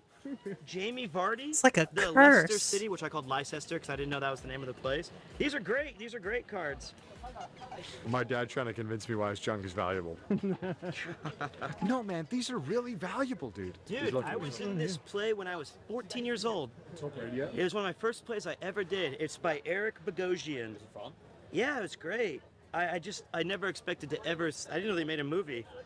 Wow, a little slice from my past. In Japanese? Fog radio. Yeah. Cool, man. Powerful, white hot, brilliant. Wake up. These are just words to describe me trying to get here on time. Mother Goose had a house, 'twas built in a wood, where an owl at the door for sentinel stood. Cool. The key to One-Eyed Willie's treasure. What? Oh, wow. Looks like one. I don't know if it is. Is this shamisen? It looks like it. Next to the hieroglyphics. Yeah. Oh my god. This hieroglyphics. This is always like, hey, welcome to my house. Just a This is pile of controller you can stuff. use. You're like, oh, the Mad Cats. Oh. What the hell is that thing? That's kind of gnarly. I don't even know what that is. This one? Yeah, what does it say? It's old currency. So back in the day when like money, well, basically the current 500 yen coins basically was like this size, not this size, but it's this shape. That's cool. Oh. Oh, sick. Oh. Is skull on there? Because nothing says being a biker like skulls. If you had this, Because you for have a your high cyclocross- mortality rate of riding a motorcycle. We should get this for Lud. Dude. He needs it. Although he was wearing a helmet, thankfully. Wow. Then probably the car Wow, boy. Hey, wow, I just that an calculated abacus? that you're an asshole. So, Bruh. making fun of my abacus. How dare you? Fine tool. Fine tool. Oh, there's anime soundtracks? Oh. That's kind of neat. Urusei Yatsuya. Pretty cool. Oh, there's another Urusei Yatsuya. Another Urusei Yatsuya. Another, no, it's Oh, wow. Okay. That's old. These are old? Very old. They have Bubblegum Crisis. Urusei Yatsuya. Do you know this, Nabi? Yeah, I know this one too. You do? Yeah. You've seen it? Oh, Hokuto no Ken. Oh, Hokuto no Ken. See, now we're talking. Also got City Pop down there as well. You like your City Pop? Yeah, I know they do. Oh, my zinger. Ooh. Oh, yeah. Whoa, damn. That's $200. Dragon Ball. But that's the thrill of the flea market. It's like you found this cool thing that you didn't know existed, but now you have to buy it. That's kind of neat. Dragon Quest? Wow. What? That's Dragon Quest? Yeah. There's another Dragon Quest, Dragon Quest 3. Oh, Yeah. sick. What the hell? This is like the live action. Dragon Quest music is I so missed good. my calling. I could have been a slime. Well, some say I am. Anytime I see Dragon Quest, I gravitate towards slimes. Why do you like the slime? It's such an iconic character, right? Like when Yeah, you the design a slimes are monster cute as that fuck. would last forever. The slime is so They're perfect. so And cute. it was like a doodle. They were like, he was just kidding around. He was like, how about this? And they were like, perfect. Look at that. It's the first thing that you fight in the game. Wow. Oh, well, I'll tell you what. I am very excited to get back to the car. Well, if you need new clothes in Japan. Vintage new clothes. Vintage, sorry. Vintage new clothes. Plenty of clothes here. Something interesting there. I guarantee if I spent the entire day here, one of these things is perfect for me. Oh, yeah. I don't know what it is yet, but there is something You'll here. find it. You'll find it. And that's for everybody. There's certainly something for every single person. Let's see if they got a Royals hat really quick. Kansas City. Wow, shocker. There's the no. They don't really carry Kansas City stuff. They've Maybe got they already sold it, Pete. That's why. Yeah, they were sold out. Yeah. Really? The whole thing looks complete. Okay. All right. Next time. They got a He-Man one. They have a He-Man hat, but not a Kansas City Royals? Oh, yeah, it's a bloody He-Man. Maybe that's Kansas City. Neat. The Kansas City He-Man. By the way, right here is where history was made. Okay. Look at this, guys. To you, that's just an empty parking lot. To me, that was the best 10 minutes of my life. I was here. So were you, some of you. He sold more chickens than even McDonald's themselves in a 5 minute We window. both lost money today. Yeah. I bought 6 McChickens. But we raised over $4,000 charity, maybe even more. We don't know. But thank you so much for watching, chat, and thank you, Pete, for coming up. Oh, I was late. Coming I'm so late. sorry. But I hope you guys had fun. If I'd have known it was this hot, I would have just not done it. This Now, is a true friend, I'll have you know, I stayed in a hotel. Yeah, you did. Look, and For he still this. was late. I still was 2 hours late. It was fun, and I hope you guys had fun too. It was a fun little experiment, and I think it was definitely an interesting one. You can expect more IRL when it gets colder than this. But for now, I'm going into the comforts of the van. So, bye guys. All right, see you guys. Thanks, Bye. Connor. And thanks for buying stuff. That was a good video. Good video. Love seeing stuff like that. It's very interesting. However, it is about time for break. Well, I say break, but it's just that Twitch has the ads. It is ad time. Right when the video ended. So at least you didn't have to like stop again. That's good.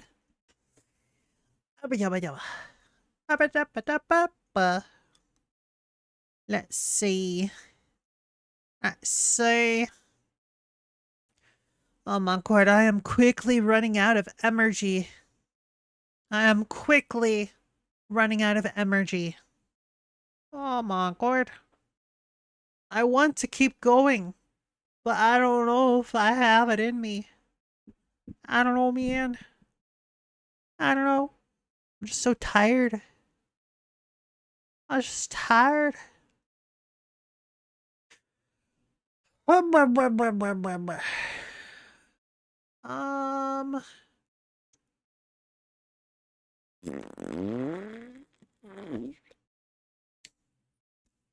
Baba.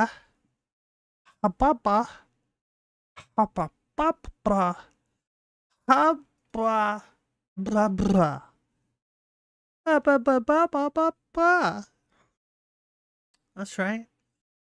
Welcome to the nonsense stream where I nonsensically say things that are making zero sense. Yeah. Yeah, what now? Who needs sense, right? Right? Why would anyone need sense? That would require like sense or something. I don't know.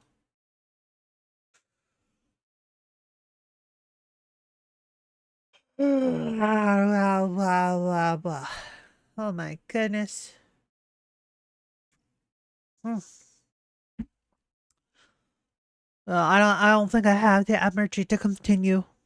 So I shall call it here. Bop. I shall end here. Let me do a little check. See if there's anyone I want to raid. Just throw you guys at someone. I don't know, man. I don't know. Ba ba ba ba ba ba ba ba ha ba ba ha ba ba ha ba ba ba ba ba ba ba ba ba ba. This did fine. Well, yeah. Oh, it's been a while since I last rated them. Huh. Huh. Huh. Alright, yeah. We shall raid a certain York who is currently masquerading as a moth. Let me refresh that page. Alright. Slash raid. We are raiding Mad Rabby. Oh, hold on. I'll be your butt. Slash raid. I forgot that they removed the underscore in their name. There we go. Problem solved. Yay! Huzzah! Anyways, hope y'all had a great time. Rabby over there is streaming some VR chat. Just being an awesome individual. And, yeah. Yeah. That's about it. If you would like to see more of me, for whatever reason, feel free to follow me on all the things. Follow me on all the socials. If you're watching this on YouTube, you can find all of those links in the description box down below. Like, comment, subscribe, hit that bell, and I hope to see y'all next time. Bye-bye. Bye-bye, everyone. Bye.